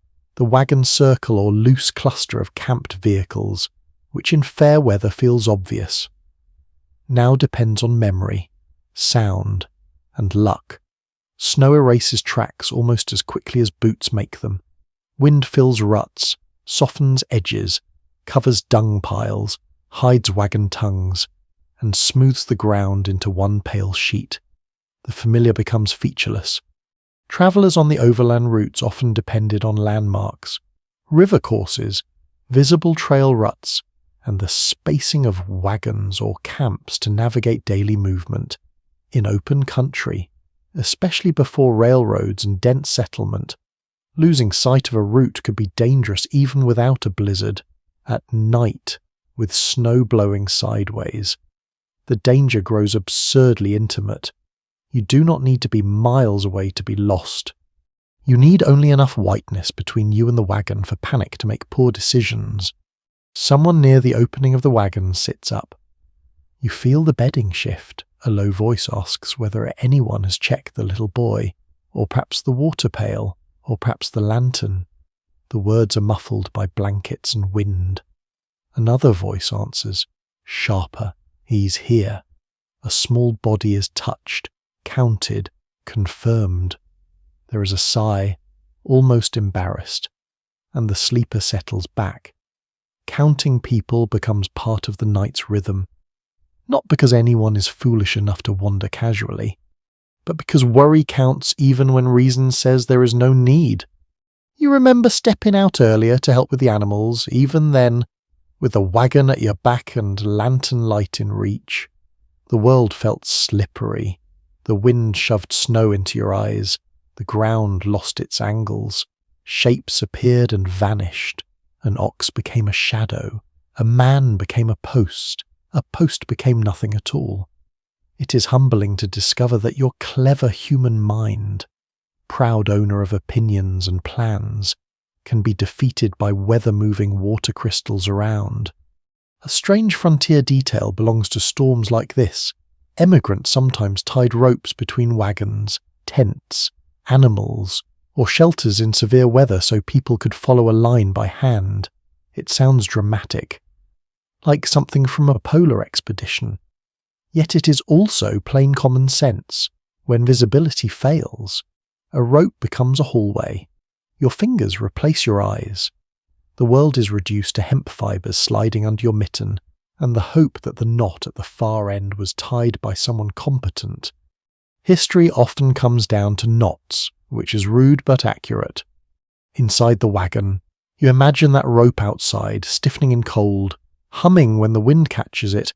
You imagine someone going out with one hand on the wagon side, then one hand on the line, head lowered, shoulders bent, perhaps to fetch a bucket, perhaps to check a child relieving himself behind a wheel, perhaps to reach the next wagon and ask whether they have a coal to spare.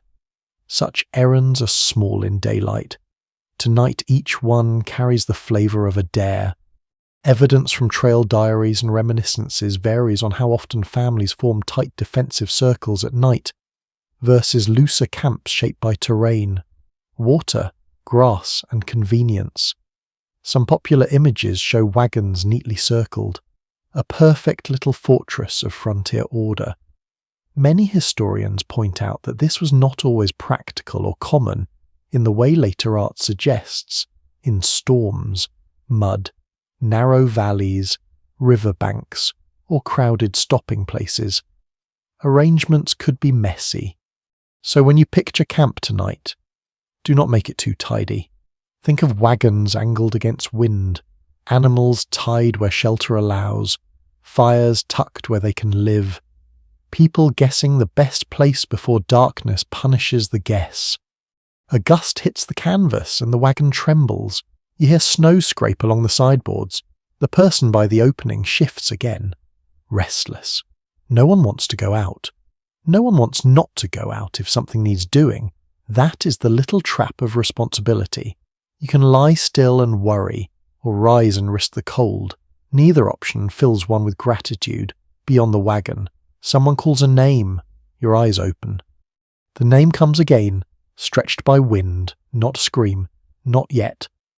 More of a searching call, the kind used when a person expects an answer and is trying not to sound afraid. Bodies inside your wagon stiffen. The child beside you wakes just enough to ask what it is. Someone hushes the child. Another person lifts the flap an inch, and cold pours in like water from a broken pail. The voice outside calls again. A second voice answers from somewhere to the left, then another for a few moments. The whole camp seems to listen with one large ear. Snow hisses, animals stamp, canvas snaps. The name is called once more, closer now, and then blessedly. A reply comes, faint but human, irritated, perhaps alive, definitely. A man outside gives a short laugh. Too loud with relief. Someone scolds someone else, though the words are lost. A few boots crunch through snow. A lantern glow wavers across the canvas, yellow and brief. Then the flap drops, and the wagon interior darkens again. You do not know what happened. Maybe a man went to check an ox and misjudged his way back. Maybe someone stumbled behind a wagon and vanished behind blowing snow. Maybe a child or youth stepped out and caused a few grey hairs to arrive early. The details matter less than the lesson.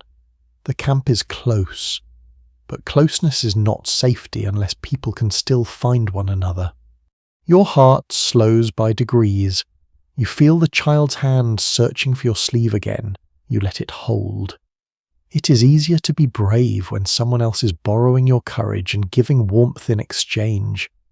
The family settles, though not as deeply as before. The name called in the storm remains inside the wagon, hovering just beneath the canvas. You think of landmarks lost beyond camp. Low ridges erased, trail ruts filled, the line of the river hidden under banks of snow, sagebrush buried to dark tips in daylight. These things guide you. At night, they are gone, and the mind must make a map from memory. The wagon tongue points one way, the wind comes from another, The animals stand on the sheltered side. The fire was there. The neighbours were there. You repeat these positions silently, not because you plan to leave, but because fear likes maps. The blizzard makes every direction feel the same. North is snow, south is snow, east, where home lies somewhere impossibly far behind, is snow. West, where hope keeps dragging everyone forward, is also snow, very balanced. The weather, extremely democratic in its lack of helpfulness. Yet within the white confusion, people create a fragile order. They count children, they tie ropes, they call names, they bank fires near wagons, they memorize the feel of wheel rims, yokes, crates, and canvas seams. They keep a lantern sheltered. They do not go far alone if they can avoid it. They share warnings in low voices, nothing grand, nothing fit for a statue, just the ordinary intelligence of people who would like to be alive in the morning. Sleep returns slowly, as if it too lost its way and had to follow a rope back to you. The sounds settle again into their earlier pattern wind. Canvas, animals, breathing, snow. But now each sound has a border. The wagon is here. The child is here. The others are here. The camp is near, though hidden. You draw the blanket close and keep your hand within reach of the small fingers curled near yours. Outside, the blizzard continues erasing the world, smoothing every track, softening every edge, making even memory uncertain.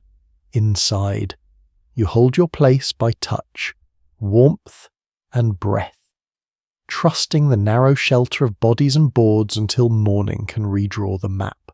After the calling outside fades, the night does not become peaceful exactly, it becomes watchful. The wagon lies still around you, but stillness now has corners.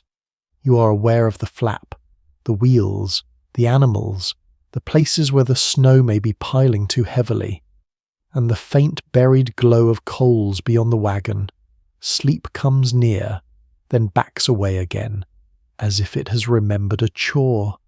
The fire matters. Not the cheerful blaze from supper, because that has been reduced to almost nothing. Open flame wastes fuel, throws sparks, and demands attention no one has to spare. What matters now is the ember, the hidden red heart under grey ash. Morning will be brutal if every fire must be born from scratch. Flint, steel, char cloth, matches if you have them, dry tinder if it has survived the damp. All of these become harder to manage with frozen fingers and wind barging into every movement. So the coals are banked, tucked under ash like a sleepy animal, and someone must remember them. You are that someone for this part of the night, or half that someone, because no one really belongs to themselves on the trail. You rise from the bedding slowly, careful not to wake the child whose hand has finally relaxed from your sleeve. The cold waiting outside the blanket receives you with enthusiasm. Your shoulders tighten, your knees protest. A shawl is pulled over your head, then another wrap over that. You feel for your mittens in the dark and find both, which feels like a triumph worthy of a parade, if only parades were not so chilly. You ease toward the wagon opening behind you. The family remains in its packed warmth, breathing in uneven layers. Ahead waits the storm, the flap lifts, and once again snow and wind enter with no manners at all. You slip out, boots finding the buried edge of the wheel rut, one hand on the wagon side so the camp cannot vanish around you. The fire hollow is only a few steps away, but in the darkness it feels farther. Snow has softened the shape of everything. You follow the memory of your own footprints, though many are already half erased, at the little pit. Ash lies like pale powder over the coals. You kneel, shielding the place with your body, and use a stick to open the ash gently. A faint red glow appears, dim but alive. There it is. Not warmth enough to save a room, not light enough to guide a traveller, but enough to begin again. In many emigrant camps, keeping fire alive was a practical skill rather than a romantic ritual. Before friction matches became cheap and common everywhere, and even after matches existed, travellers still guarded coals, tinder, and dry fuel carefully. Matches could get wet, tinder could spoil, fuel could be scarce, a coal carried forward, or embers banked overnight, spared time and trouble. Out here, time and trouble are both expensive. You feed the coal almost nothing. A shaving, a sliver of dry wood saved under cover, perhaps a bit of twisted grass or dung chip, if that is what the plains offer. The ember brightens, then sinks again. You cover it with ash, not too much, not too little. This is not cooking now. This is preservation. You're not making heat for comfort. You are keeping a possibility alive. There is a peculiar trail economy around fire. Some travellers carried small covered vessels, sometimes called fire carriers or ember boxes, to preserve coals while moving between camps. Though practices varied by region and family, it sounds wonderfully ancient, almost ceremonial, until you picture the actual object: a guarded coal, some ash, a container that smells of smoke, and one tired person trying not to spill disaster into dry goods. The past is very good at making sacred things out of chores. You glance toward the animals, their dark backs are dim shapes in the storm. One shifts, then settles. The rope line remains where it should. You listen for distress and hear only breathing, chewing, wind. Good. The word rises in your mind, not spoken. Good. Time at night on the trail is not measured by a bedside clock. Even if some family somewhere has packed one carefully in a trunk, time is measured by tasks. Check the fire, check the animals, check the child with the cough, shift the blanket away from the damp patch, wake the next person if the wind changes, sleep until someone stamps, cries, calls, or the cold in your feet becomes too persuasive. Minutes stretch and fold. Hours become a string of little obligations. Some overland travellers did carry watches or clocks, especially those with means, and diary entries often mark starts, stops, distances, and weather with surprising attention. Yet around a blizzard camp, practical time is bodily. You know it is deep night because the hunger after supper has gone dull. The child sleeps heavily, the cold has strengthened, and every voice sounds older. You know morning is not near because the dark has not thinned, and the wind still has plenty to say. People studying trail life do not always agree on how organised night watches were in ordinary emigrant companies. Some groups appointed guards for animals, weather, or danger. Others relied on informal waking, family responsibility, or whoever happened to be anxious enough to stay up. Conditions shaped everything. In calm weather, a camp might settle with little ceremony. In a blizzard, nervousness becomes a schedule. You do not need a written roster when the canvas keeps smacking everyone awake. You return to the wagon and climb inside, bringing cold with you like an unwanted guest. Someone stirs. You whisper that the coals are alive. The answer is only a grunt, but it carries relief. Alive coals, alive animals, alive people. The standards for success become beautifully simple. Back under the blanket, you tuck your feet near a warmer place and listen as another adult shifts closer to the opening. Perhaps their turn is next. Perhaps they are only unable to sleep in the dim dark. Watches pass without formal announcement. A person rises, looks out, kneels by the flap, listens. Another later does the same. The night is held together by small acts repeated at intervals no one quite measures. Your nerves do not rest at once, they keep working, alert to changes. Was that a rope? Was that the child coughing? Did snow slide from the canvas? Or is weight building above? You listen for the fire, though you cannot hear it now. You imagine the red point under ash, the tiny stored morning. It becomes strangely comforting, like a second heartbeat outside the wagon. The storm presses close.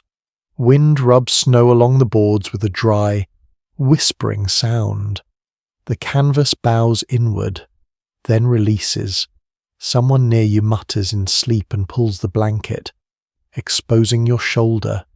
You tug it back with the calm dignity of a person defending civilization itself. There, order restored. Sleeplessness changes the mind. It makes thoughts soft at the edges and sharp in the center. You drift into memories of earlier evenings on the trail, before the storm, when fires burned more freely and people spoke after supper. You remember orange light on wagon wheels, tin cups warming hands, children chasing each other through dust, someone singing a hymn badly but with confidence.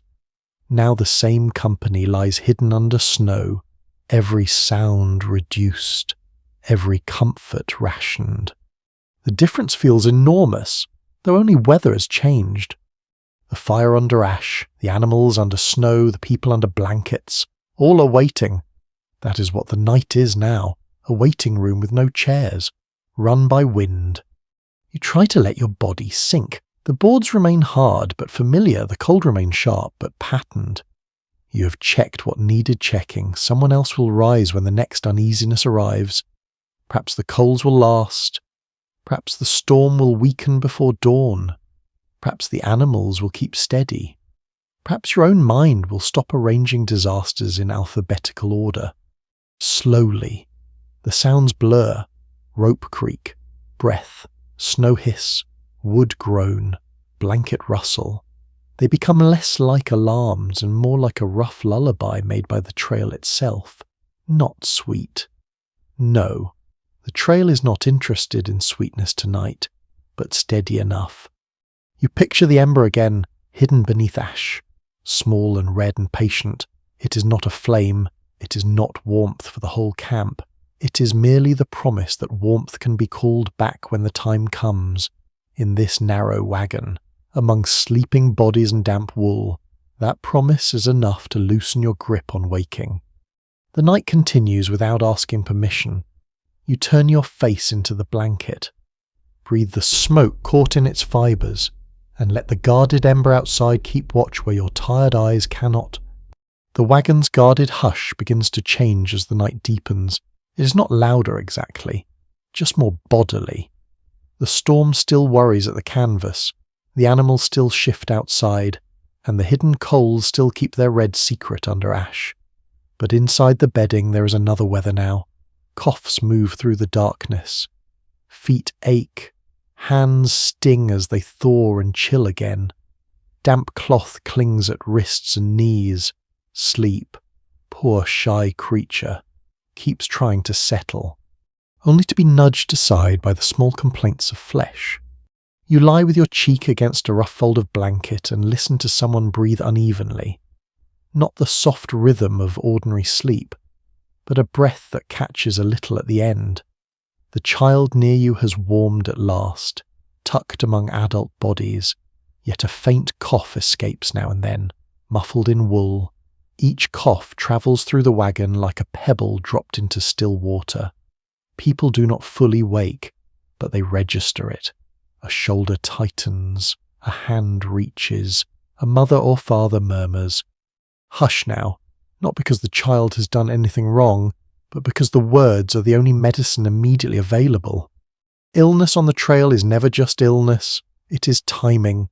A cold in a settled house can be managed with a bed, a stove, a kettle, perhaps a doctor if money and distance allow.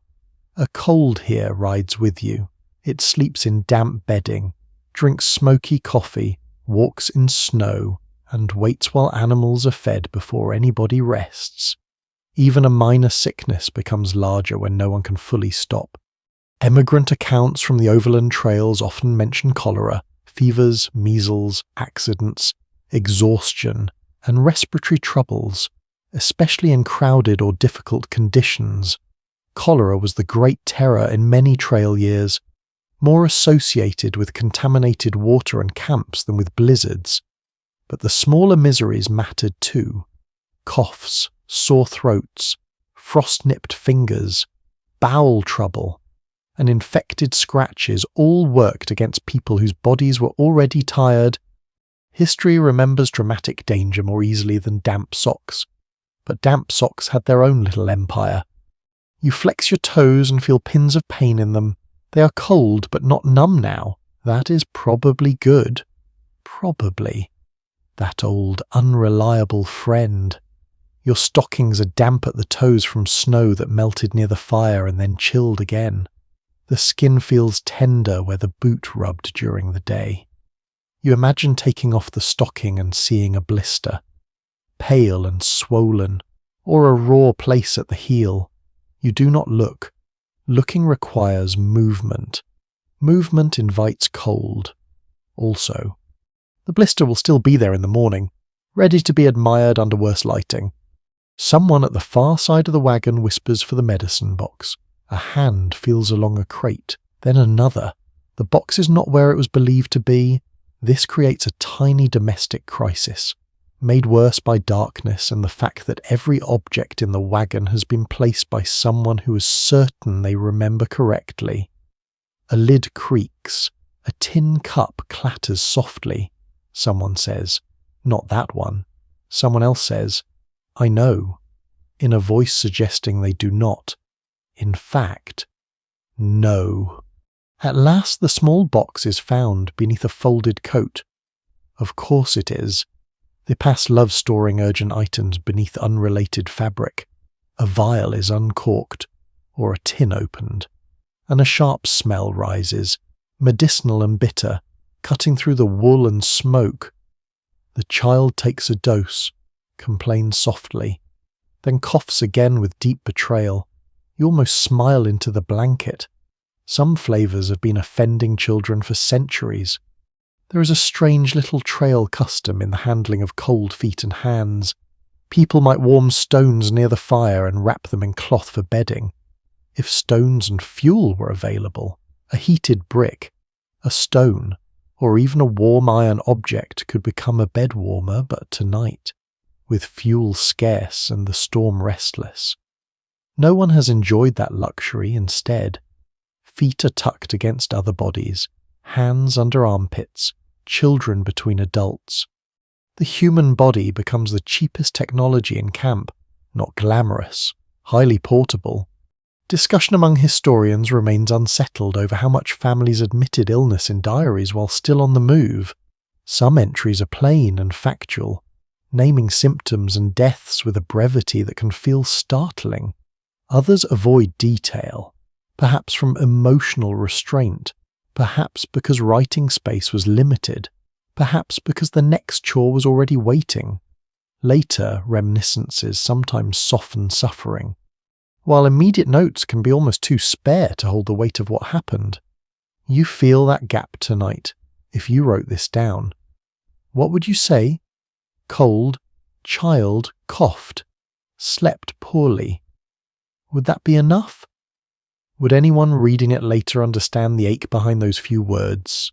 Your own body offers its report, hip sore from the boards, back stiff from curling, neck irritated by wool, stomach not empty, not full, fingers cracked at the knuckles, lips dry, nose cold, a headache sits behind your eyes, probably from smoke, hunger, and the effort of listening all night. None of these is a great disaster. Together, they become a landscape. The wagon smells thicker after the medicine is opened.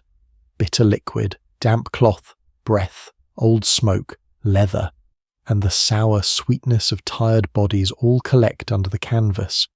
Condensation has formed where warmth meets cold. If you touch the inside of the cover, your fingers come away damp. You do not touch it. You have learned enough today. Another cough rises, this time from an adult, deeper, rougher. It ends with a sigh. Someone asks whether they are chilled. The answer is no, which could mean no. Or it could mean yes, but please do not make a ceremony of it. People on the trail learn to ration concern as carefully as food. Too little concern is cruel. Too much concern uses energy no one has. A pair of hands rubs an elder's feet through stockings, slow, firm, patient. The elder protests, then stops protesting. Because warmth wins arguments. Chilblains, frostbite, and cold injuries were not rare possibilities in hard weather, especially when damp footwear and poor circulation met freezing temperatures. Fingers and toes are small kingdoms at the edge of the body, and tonight they are poorly defended. You hear the rubbing continue, cloth against cloth, breath against blanket. A small service performed in darkness without applause. The child has quieted now. The medicine, warmth, or simple exhaustion has done its work. The little hand returns to your sleeve, weaker this time, not afraid, just seeking. You cover it with your own. Your palm is rough and cold, but less cold than the air. That is enough. Outside, snow keeps falling. It does not care about coughs, blisters, or bitter medicine. It gathers on wheels, ropes, yokes, blankets, hats, the buried fire pit, the very idea of mourning, inside. The wagon holds its fragile infirmary together. No clean sheets, no proper bed, no doctor leaning in with calm authority. Just family knowledge, half-remembered remedies, stubborn tenderness, and the weary discipline of not letting discomfort become panic. You close your eyes and listen to the breathing around you. One child, steadier now, one elder, shallow but regular, one adult, rough at the throat, one sleeper muttering, one body turning carefully to avoid the kettle. The sounds are not peaceful in the polished sense. They are alive. Alive is the standard tonight. Your own breath slows to meet them. The headache dulls, the sore places settle into the boards, the damp stocking is still damp, the cold is still cold, but the wagon, crowded and smelling of smoke and medicine, has become a place where suffering is noticed, divided, and quietly borne. You drift near sleep again, not because you are well, but because even worry grows tired, and the body, bruised little historian that it is, keeps recording the night whether you stay awake or not. The breathing inside the wagon steadies, and with it, your thoughts begin to loosen from the hard edges of the storm. The coughs have quieted, the medicine box is tucked away again, hopefully somewhere less absurd than beneath a coat. Though no one should make promises in the dark. The coals outside are hidden. The animals stand. The snow continues its patient work of burying the world, and you, wrapped in wool, smoke, stiffness, and somebody else's elbow, drift toward the kind of half-sleep where memory begins to walk around without asking permission. Home comes first. Not the new home, the one spoken of in bright morning voices when the road is dry and the oxen pull well. Not the imagined acres beyond the mountains, not the cabin yet to be built, not the orchard that exists only in family ambition. The old home arrives instead. A floor that did not move, a wall that held back wind without needing rope, a bed with a real mattress, a stove with a dependable belly of heat, maybe a dooryard, a well, a fence, a neighbour's lantern seen at dusk, ordinary things. Almost too ordinary to value until they have been left behind. You see them now with painful clarity. The house may have been small, it may have been rented, crowded, smoky, flawed in every way a house can be flawed. But it had corners known by touch and sound, it had a roof that did not flap, it had a place where spoons belonged. Out here, even spoons are migrants. One disappears into bedding, another turns up inside a coffee sack, and everyone acts surprised, as if the spoon had not been living under extreme social pressure. The westward journeys of the 1860s were driven by many motives, not one simple dream. Families moved for farmland, mining prospects, religious community, trade, health, relatives already gone ahead, debt, restlessness, and the belief that land or opportunity might be more reachable elsewhere. The Homestead Act of 1862 also shaped expectations by offering eligible settlers the chance to claim public land if they met requirements of residence and improvement. That promise did not make a blizzard warmer. Still, it gave many people a reason to keep going when their body suggested turning into a blanket mound and refusing history altogether. You think of land because everyone has talked about land at supper, on fair evenings, beside river crossings, while repairing wheels. People speak of acres as if they are already beneath their boots, rich soil, a creek nearby, grass enough for stock, timber if fortune is generous, a house placed just so, maybe hens, maybe fruit trees, maybe a school one day. The dream is very orderly, the trail is not.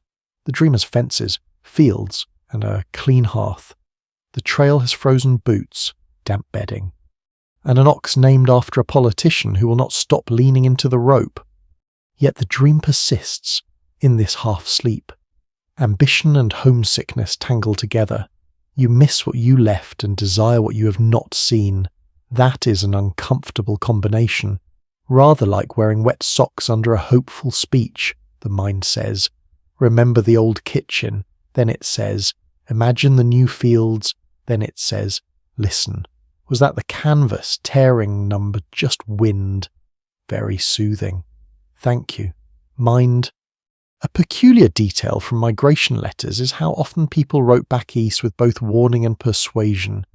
They described hardship, yes, but also urged relatives to come, or told them not to come unless prepared, or requested supplies, money, news, or company.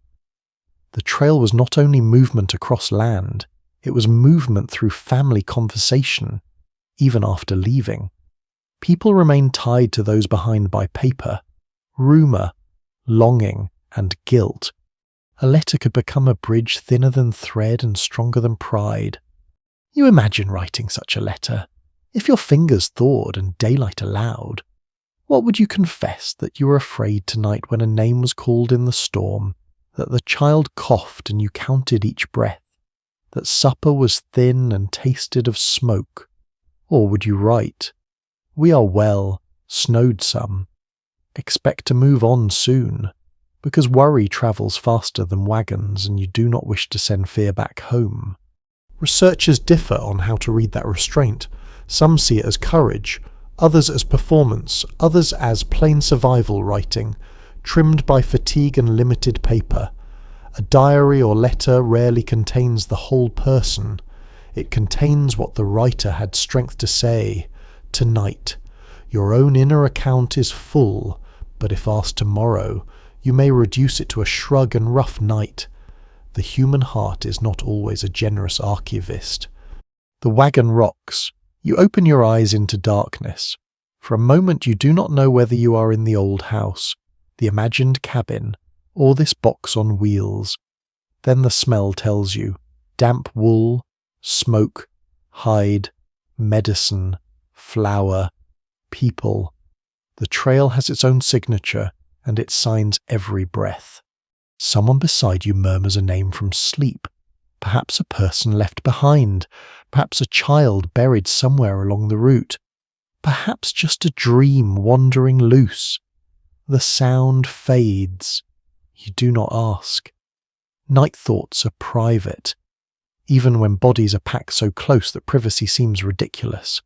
A person may have no separate bed, no separate air, no separate warmth, and still keep a hidden room inside the mind. You enter your own hidden room. There is the face of someone who told you not to go. There is the church bell from a town now weeks or months behind. There is the weight of a farewell handshake, the particular roughness of a father's palm, the smell of a mother's stored linens, the last sight of a fence shrinking behind the wagon. Memory softens some things and sharpens others. It forgets mud but preserves a doorway. It loses whole conversations but keeps one sentence right when you can. The blizzard presses outside like a test. Why are you here, it seems to ask. Why not stay where floors are flat and water comes from a known well? The answer is not simple. You are here because staying was not simple either, because land was scarce, or money was tight, or neighbours had gone, or faith pulled, or grief pushed, or opportunity glittered from a distance like a lamp across dark water. Because families sometimes move not from certainty, but from a stack of uncertainties arranged to look like hope. This is where the pioneer story becomes more human than heroic. You are not a statue facing west. You are a tired person who misses a pillow and worries about flour. You want tomorrow's road to be passable. You want the animals steady. You want the child warm. You want the new life promised by maps, laws, rumours, and letters to justify the cold creeping through your sleeves. That is a lot to ask of tomorrow. Frankly, tomorrow has not even had coffee. Still, in the wagon's dark, the imagined future returns. You see a cabin with smoke rising straight instead of sideways. You see a bed against a wall. You see quilts aired in sun. You see this very blizzard turned into a story told years later. Perhaps softened around the edges, someone will say. Do you remember that night in Wyoming? Someone else will exaggerate the snow by at least 2 feet. A child now bundled under your arm may grow up remembering the warmth more than the fear, or the fear more than the warmth. Memory will choose its own furniture. Your eyelids lower again. The old home fades, the new home waits, the wagon remains. Between them, you're suspended, travelling even while lying still. Every mile behind you has become memory. Every mile ahead is still imagination. The snow outside erases tracks, but inside you, the road is crowded with voices, promises, arguments, prayers, debts, songs, and stubborn little plans. You breathe in smoke and wool. You breathe out the ache of remembering. The storm does not answer your questions. It only keeps falling. But beneath the storm, beneath the fear, beneath the cramped bedding and sore bones, there is that old human restlessness, the one that builds boats, follows rivers, crosses plains, signs papers, packs trunks, and tells children that somewhere ahead things may be better. Maybe that restlessness is wisdom. Maybe it is foolishness with sturdy boots. Tonight, it is simply what brought you here. And as sleep finally draws closer, you let the old house and the future cabin share the same dream. 2 warm rooms connected by a snowy wagon road through the dark.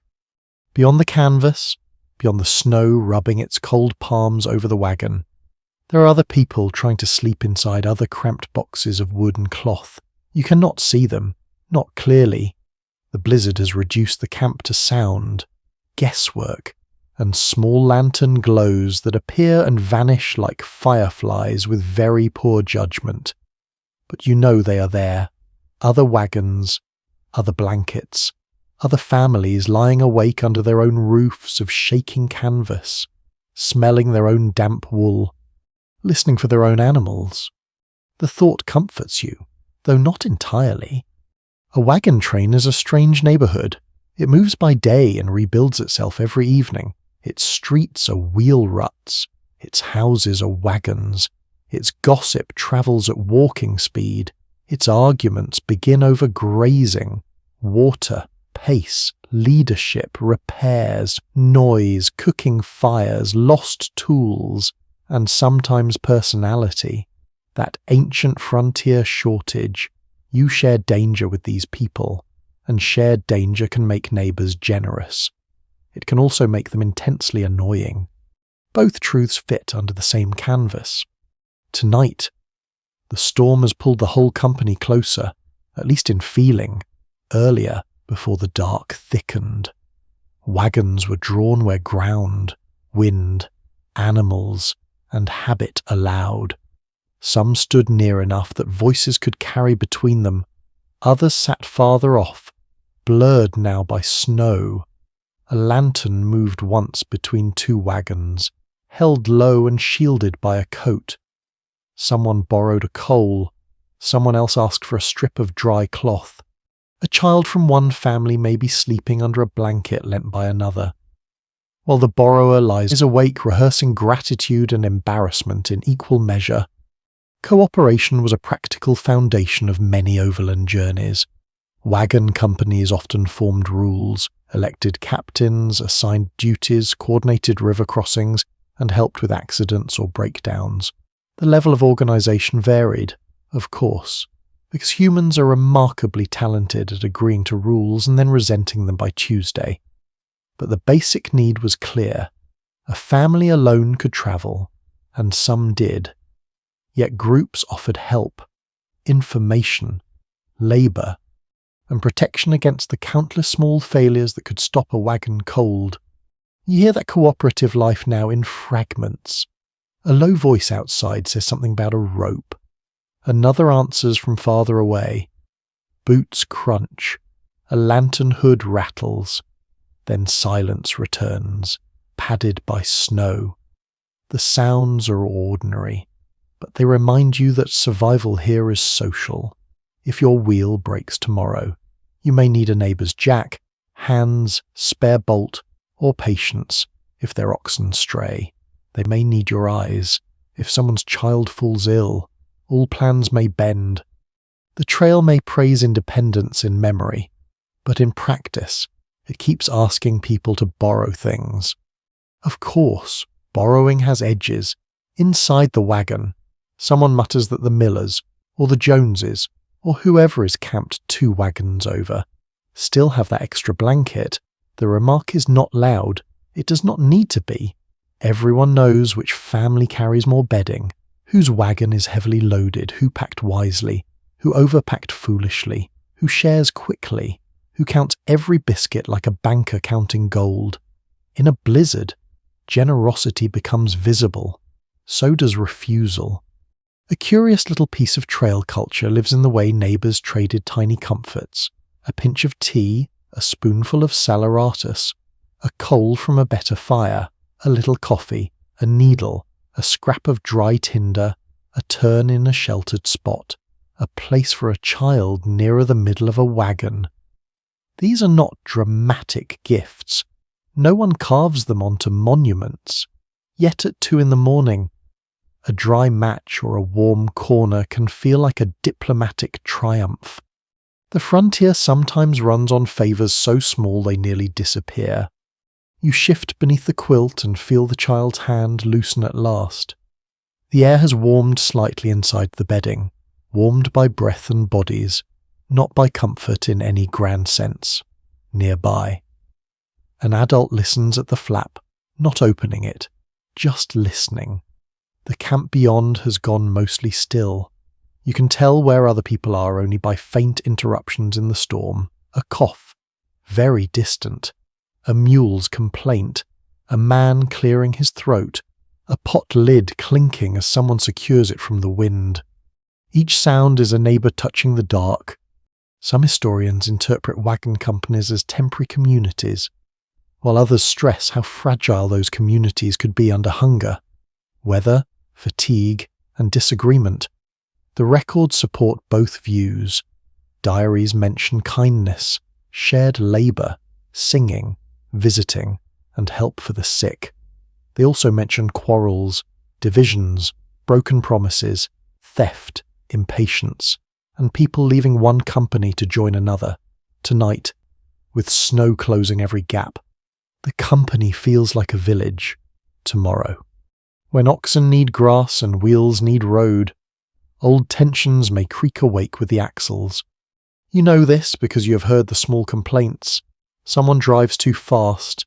Someone lingers too long at noon. Someone lets animals graze where another family hope to feed theirs. Someone's children wander. Someone's dog barks. Someone sings the same hymn too often and not nearly well enough for the confidence displayed. On a long trail. Personality is freight. It weighs something. Everyone carries everyone else a little. Yet when the voice called a name earlier, the camp answered, "That matters." Annoyance did not stop people from listening. Tiredness did not keep them from calling back. A lantern was lifted. Boots went into the snow. Relief travelled through the wagons like warmth through a shared blanket. The company may quarrel by daylight, but at night in a blizzard, a missing person belongs to everyone until found. A gust drives snow against the canvas in a hard burst. You feel the wagon shudder from outside. A faint cry rises, not fear this time, more frustration, then the scrape of wood. Perhaps a neighbouring wagon cover has sagged under snow, and someone is knocking the load away. Another voice joins. A few thumps follow. Snow falls in heavy clods. The work ends. No ceremony. No applause. The invisible neighbour has kept a roof from collapsing inward, and the camp goes back to breathing. You imagine them over there, faces red from cold, fingers clumsy, climbing back into their own bedding. Maybe they're laughing quietly because nothing went wrong. Maybe they're swearing in a PG-13 way that would still make a grandmother narrow her eyes. Maybe they're too tired for either. Their wagon smells like yours.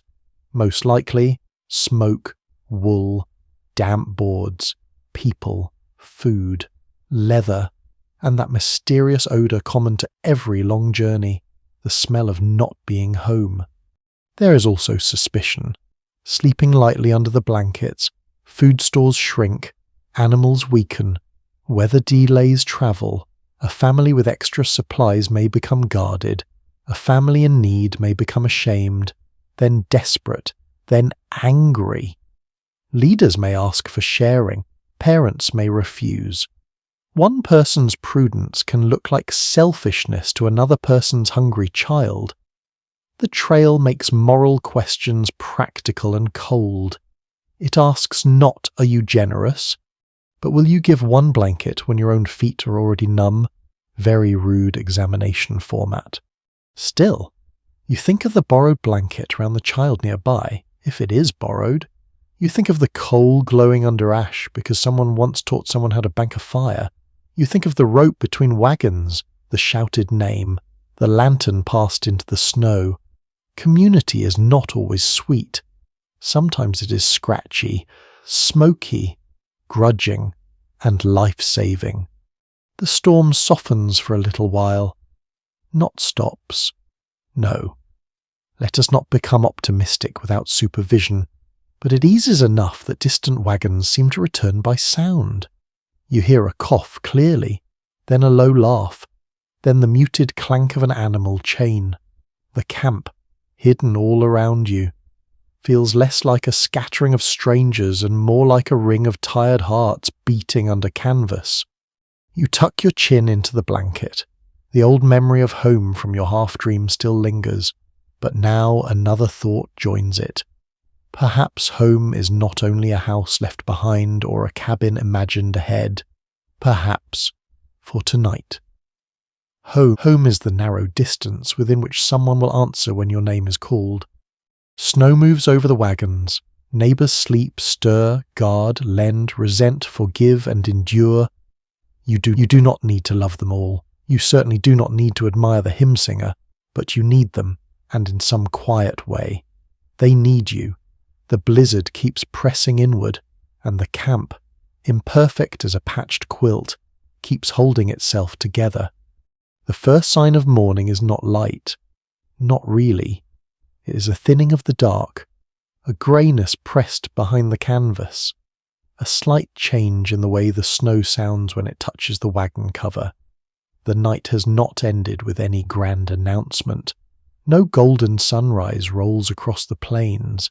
No cheerful bird begins a song, because even the birds, if they have any sense, are somewhere quiet judging your travel decisions instead. The blizzard loosens its grip by degrees, and the wagon slowly becomes visible from within. You open your eyes to shapes.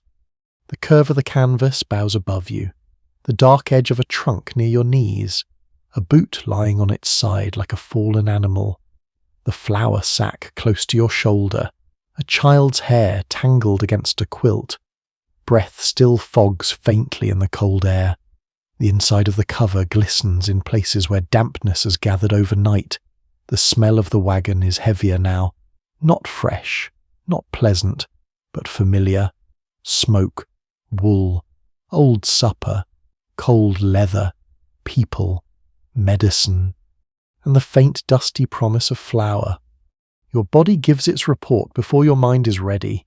Hip stiff, neck sore, shoulder numb from being pinned under someone's weight, feet cold but present, which is encouraging.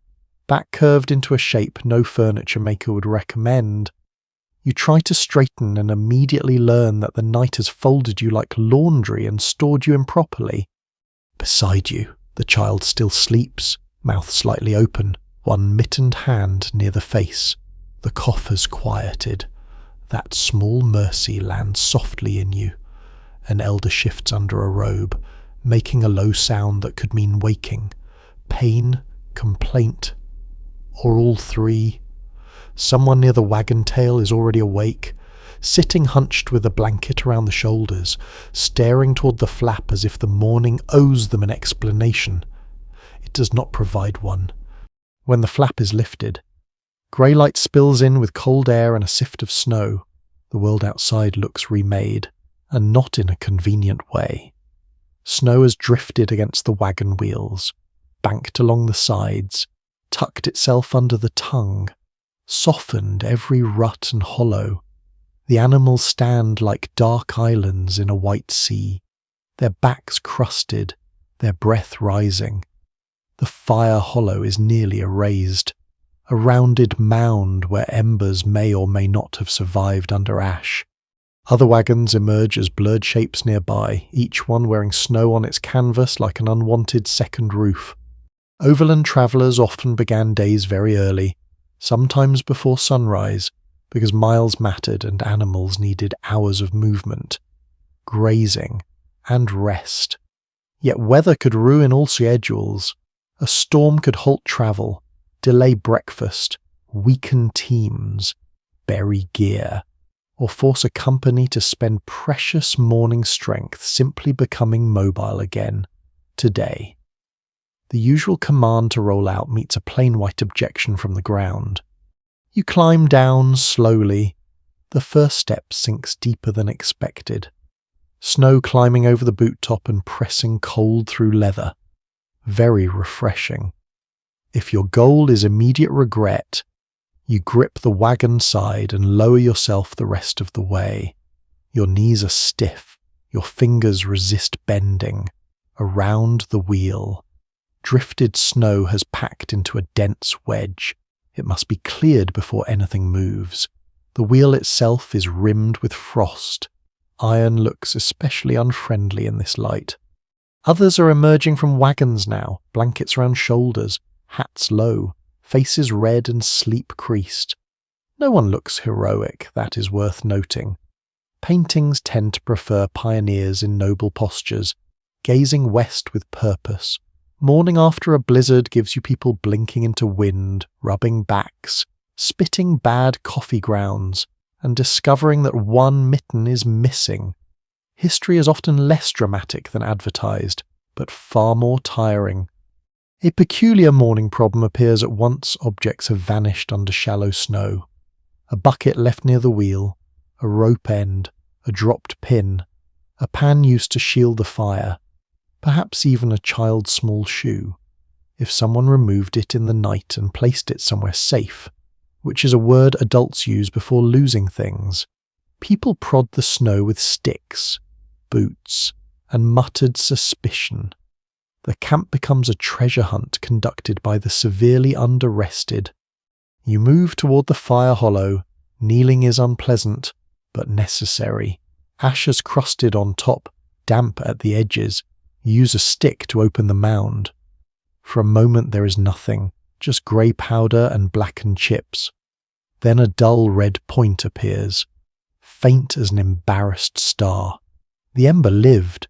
Someone nearby notices and says, softly, good, not joyful, not loud, just good. A whole morning can balance on that word. Dry fuel is scarce, as snow has wet the exposed scraps. A few protected chips, perhaps kept under the wagon, are brought out. Someone bends over the ember, coaxing it with breath so careful it is nearly a prayer. Smoke rises first, thin and bitter. Then a small flame catches, shivers, and strengthens. Breakfast may happen, coffee may happen. The world, while still rude, has not become entirely unreasonable.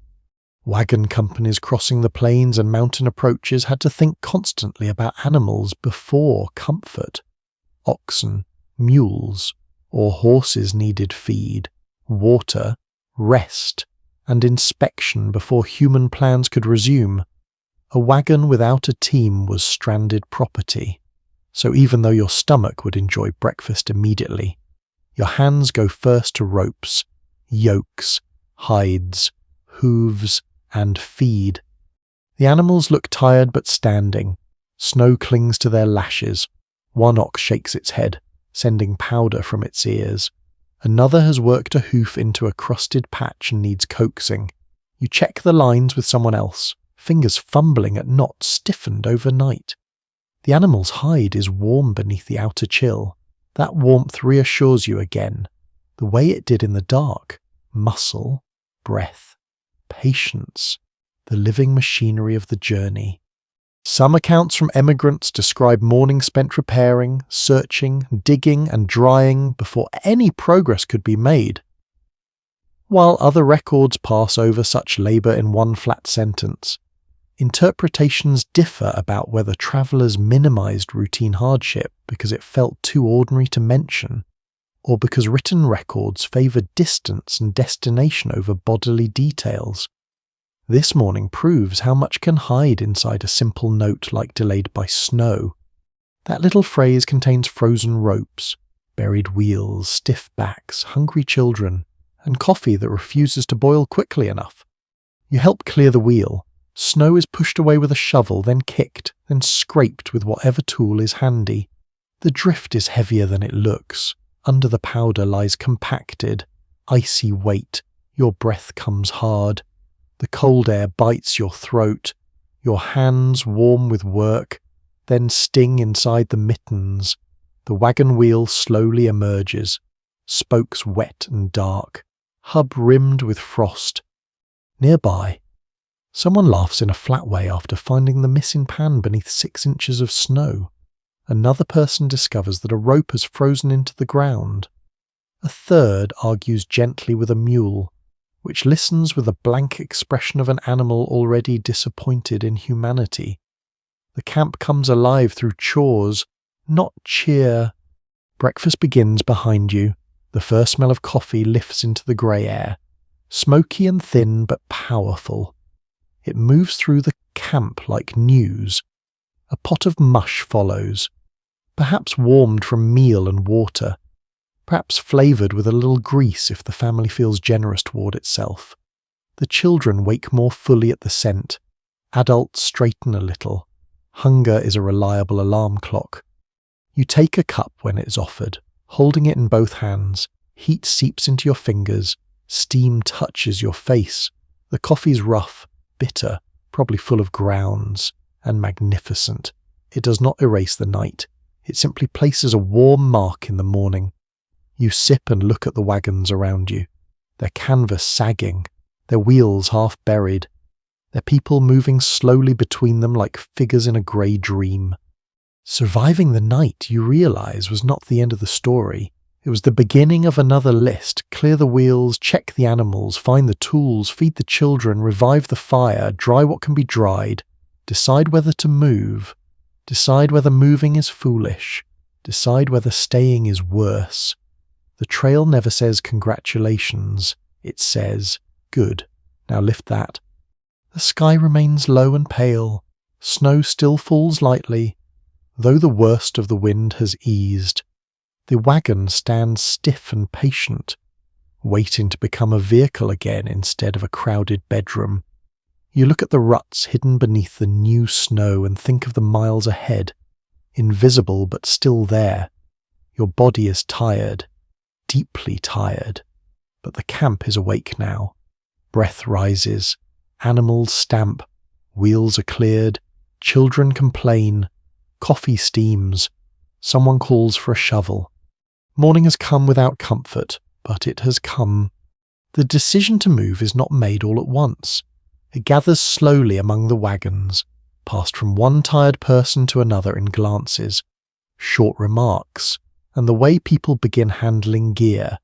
If the storm had still been raging, the camp might have stayed pinned in place, waiting under canvas while food and patience thin together, but the wind has eased. Snow still drifts through the grey morning. Yes, because apparently the sky enjoys adding garnish. But the worst has passed. The road. Or what used to be the road before Wyoming covered it like a badly made bed. Waits somewhere ahead. So the camp begins to rise. Bedding is shaken out as much as cold hands allow, not properly aired, not dried in any meaningful household sense, just lifted, snapped once, and folded with a desperate hope that dampness will not become a permanent family member. Quilts are rolled, buffalo robes are dragged into place, coats become coats again. The moving bedroom turns back into a freight wagon, and every object must return to its daytime duty. Flour to the safest corner, tin cups nested, medicine box found and secured, with stern looks at anyone who stored it under a coat last night. Tools within reach, blankets tied down, nothing loose, or at least nothing loose enough to fly out and become an archaeological mystery. Breaking camp after bad weather is one of the least romantic parts of overland travel. Wagons had to be loaded carefully, animals yoked or harnessed, fires extinguished, breakfast cleared, water managed, and the day's route judged before any wheel turned. On the major trails, progress was often measured in daily miles, and losing a day could matter, especially where grass, weather, or mountain crossings were concerned. Yet pushing forward too soon could break animals, damage equipment, or exhaust people already worn thin. So every morning carries a question. How much road can the body afford? You help fasten the load, rope bites through mittens as you pull, canvas folds stiffly, a crate resists being shoved where it belonged yesterday, as if it has developed personal objections overnight. Someone presses from inside while you pull from outside. The crate gives suddenly and knocks a pan loose. The pan falls into the snow with a flat little clank. For a moment, everyone stares at it. Then someone says, very calmly, that the pan is enjoying its second snow bath of the morning. This is not funny enough for laughter, but it is funny enough to keep despair waiting its turn. The animals must be brought into position. Oxen do not hurry because human beings are chilly. They move with large, deliberate patience, each breath steaming, each hoof sinking into snow. You guide one toward the wagon tongue. The yoke is lifted, heavy and awkward. Hands work at bows, pins, straps, and chains. The wood is cold enough to bite. The ox tosses its head once, not violently, just enough to remind everyone that the creature has not voted on this plan. An odd little piece of trail wisdom appears in the way people talk to the team, not fancy commands from a polished stable yard, but familiar calls shaped by habit, G and haw for right and left, woe for stop, clucks, murmurs, names, little scoldings, little praises. A good driver knows not only the words, but the animal's moods. One ox pulls steady but hates icy footing. Another starts slow but leans hard once moving. A mule, if mules are involved, may understand perfectly and still choose to discuss the matter with its entire personality. The first wagon strains forward. Nothing happens. The wheels are frozen in place, or snow has gripped them, or the ground beneath has made private arrangements with misery. Men and women gather at the side, shoulders against wood, boots digging for purchase. Someone calls to the team. The animals lean. The wagon groans. A wheel shifts half an inch, then sticks again. Everyone breathes hard, as if the wagon has asked a philosophical question. Again. The team leans. People push. The wheel breaks loose with a crack of crusted snow and frozen mud. The wagon lurches forward. And for one beautiful moment, motion exists. Not smooth motion. Not the sweeping westward drama painted later on parlour walls. More of a grudging shove through slush and ruts. But it moves. That counts. Descriptions from emigrant journals show that wagons often required pushing, doubling teams, unloading cargo, or cutting new paths through difficult ground. Snow was only one obstacle among mud, sand, steep grades, river banks, and broken roads. The vehicle might symbolize destiny in later memory, but in practice it was a stubborn machine asking daily for muscle, judgment, and repair. You feel that truth in your arms as you push the next wheel free. The company forms slowly into a line or loose order, depending on the ground. No one wants to lose sight of the others after last night. Drivers keep closer than they might in clear weather. The ruts ahead are hidden, so the lead wagon searches by experience, instinct, and the faint memory of where the trail was before the storm erased it. Sometimes an exposed ridge or dark strip of earth gives a clue. Sometimes old tracks appear where the wind has swept snow thin. Sometimes there is nothing but whiteness and the hope that the people ahead are less lost than they look. Views differ on how confidently wagon parties navigated after storms in open country. Some travellers had guides, experienced captains, compasses, maps, or knowledge gathered from previous emigrants. Others relied heavily on visible trails and landmarks that bad weather could hide. The truth shifts from company to company this morning. Your group trusts memory, conversation, and the line of travel already chosen before the blizzard. No one says they are guessing. People prefer words like bearing and likely, very respectable words for guessing while cold. You walk beside the wagon because riding would ask too much of the animals. Your boots punch into snow with a dull crunch. Each step lifts weight. Each step finds uneven ground beneath the powder. The wagon wheels cut dark tracks. Then snow begins softening them almost at once. The oxen breathe steadily, shoulders moving under the yoke. Their hides steam where effort warms them. You smell wet hair, leather, old snow, and the faint grease of the wagon hubs. The landscape is not romantic today. It is pale, rough, and stubborn. Sagebrush sticks out in dark clumps. Low hills blur under cloud. The sky hangs close. The trail ahead is a muted line, broken and uncertain. No sweeping sunset, no heroic silhouette, no fiddle music, just people walking with sore hips, animals pulling with lowered heads, and wheels complaining like they have been personally betrayed. Yet there is courage in the ugliness of it. Not loud courage, not the kind that makes speeches, the kind that ties bedding, lifts yokes, checks coughs, saves embers, pushes wheels, and takes the next step because standing still has become worse. You carry last night in your body, but you also carry the small proof that last night ended. Snow did not stop time. Fear did not freeze the whole camp in place. Morning came, coffee happened, wheels turned. That is not nothing. A child peers from the wagon opening, bundled deeply, eyes still sleepy. You tell the child to keep tucked in. The child asks whether the storm is over. You look at the grey sky, the blowing powder, the white trail ahead, and answer that it's over enough.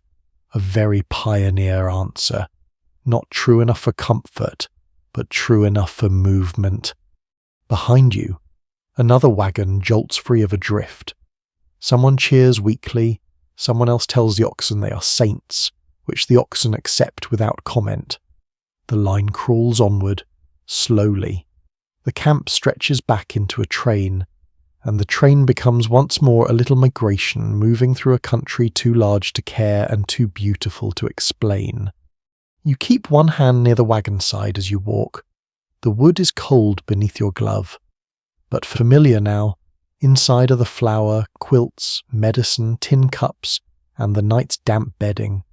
Outside are snow, animals, neighbours, and the hidden trail between them. You move with stiff legs and a tired heart, coaxing courage the way you coaxed fire from ash.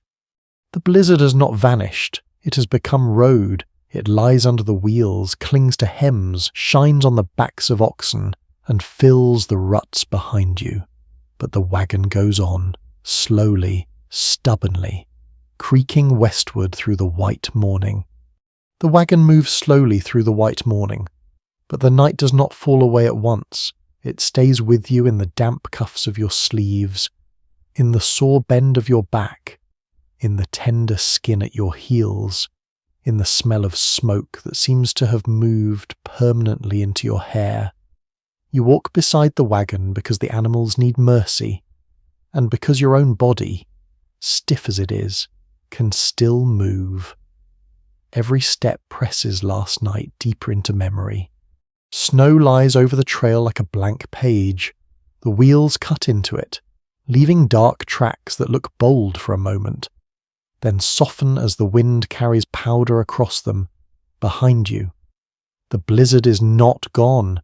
It has simply changed form. It has become ruts, wet blankets, tired oxen, hoarse voices, and the quiet satisfaction of having one more story you did not particularly ask for. The child inside the wagon asks again whether you are nearly there. Nobody answers quickly, because nearly is a word with dangerous opinions on the trail. Nearly to the next creek. Perhaps nearly to a sheltered hollow. Maybe nearly to Oregon, California, Utah, or whatever promised place lies ahead, number little friend. Not unless geography has become unusually generous overnight. By the 1860s, emigrant travel across what is now Wyoming had already become a repeated, recorded, deeply worn experience, with major routes marked by years of wagon traffic, graves, campsites, ferries, cut-offs, and ruts. Yet for each family passing through, the crossing still felt personal and uncertain. Other people's tracks could guide you, but they could not sleep for you. They could not warm your feet in the wagon. They could not make the storm gentler. You keep walking. The wagon creaks beside you, familiar now in all its complaints. There is the groan of the rear axle, the faint rattle of tinware, the bump of a poorly secured crate, the sigh of canvas lifting and settling as the wind changes. These sounds were strange once. Now they belong to the household, as recognizable as a floorboard in an old home. You know which noise means worry, and which noise means merely the wagon being dramatic. And goodness, it does enjoy drama for something made of planks. A curious little thing about hard journeys is how quickly people begin shaping hardship into story, even before it ends. The mind edits. The worst gust becomes that mighty blow. The coldest hour becomes the time your uncle's boot froze stiff. The missing pan becomes funny. The child's cough becomes a scare that ended well. The ox that refused to step forward becomes a character, perhaps, years from now. Someone will say the snow reached the wagon bed, or the wind lifted a blanket clear into the next county. Maybe it did not, maybe it almost did. Memory likes a little room to decorate. The people around you are already doing this, quietly. One neighbour says he thought the canvas would split clean open. Another says his mule stood better than any Christian. Someone else claims the coffee this morning saved the entire company, which may be excessive. Though emotionally understandable, you hear laughter, thin but real. Last night's fear has not vanished, but daylight has made it available for handling. Some historians read pioneer reminiscences with caution for exactly this reason. Memories written decades later can turn misery into adventure, accident into providence, and ordinary endurance into family legend. Yet intermediate diaries can be too brief, too tired, too stripped down to carry the full weight of experience. Between the plain note and the polished tale lies something truer, harder to catch. You're walking in that middle space now, where the blizzard is still cold on your skin but already beginning to become words. The landscape widens again as the weather lifts. Low hills show through greyness. Sagebrush appears in dark clusters. A strip of sky opens, pale and distant. The world returns by pieces, as if morning is carefully unpacking it from snow. You glance back and see the line of wagons behind you, each one moving slowly, each one carrying its own version of the night.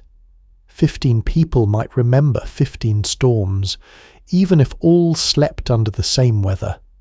Your family's wagon looks ordinary from a distance, a canvas-topped box, wheels cut in snow, animals leaning into their work.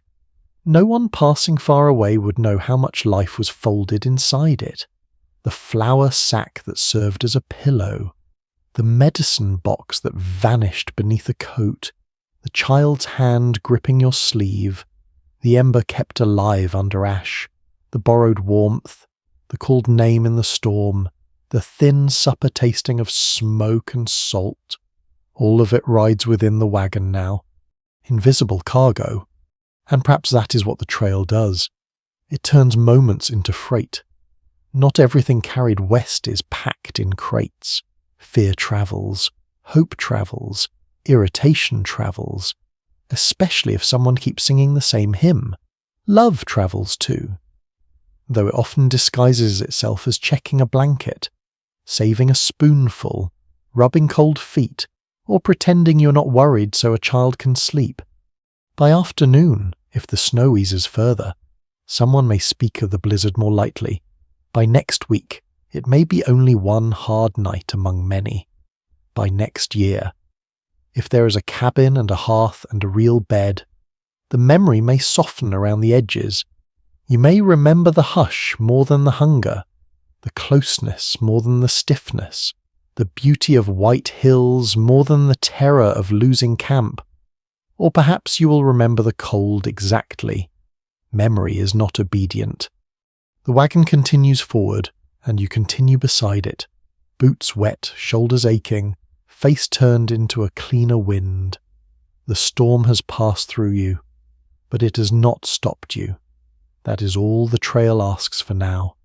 Not triumph, not poetry, just another step, another mile, another night when it comes.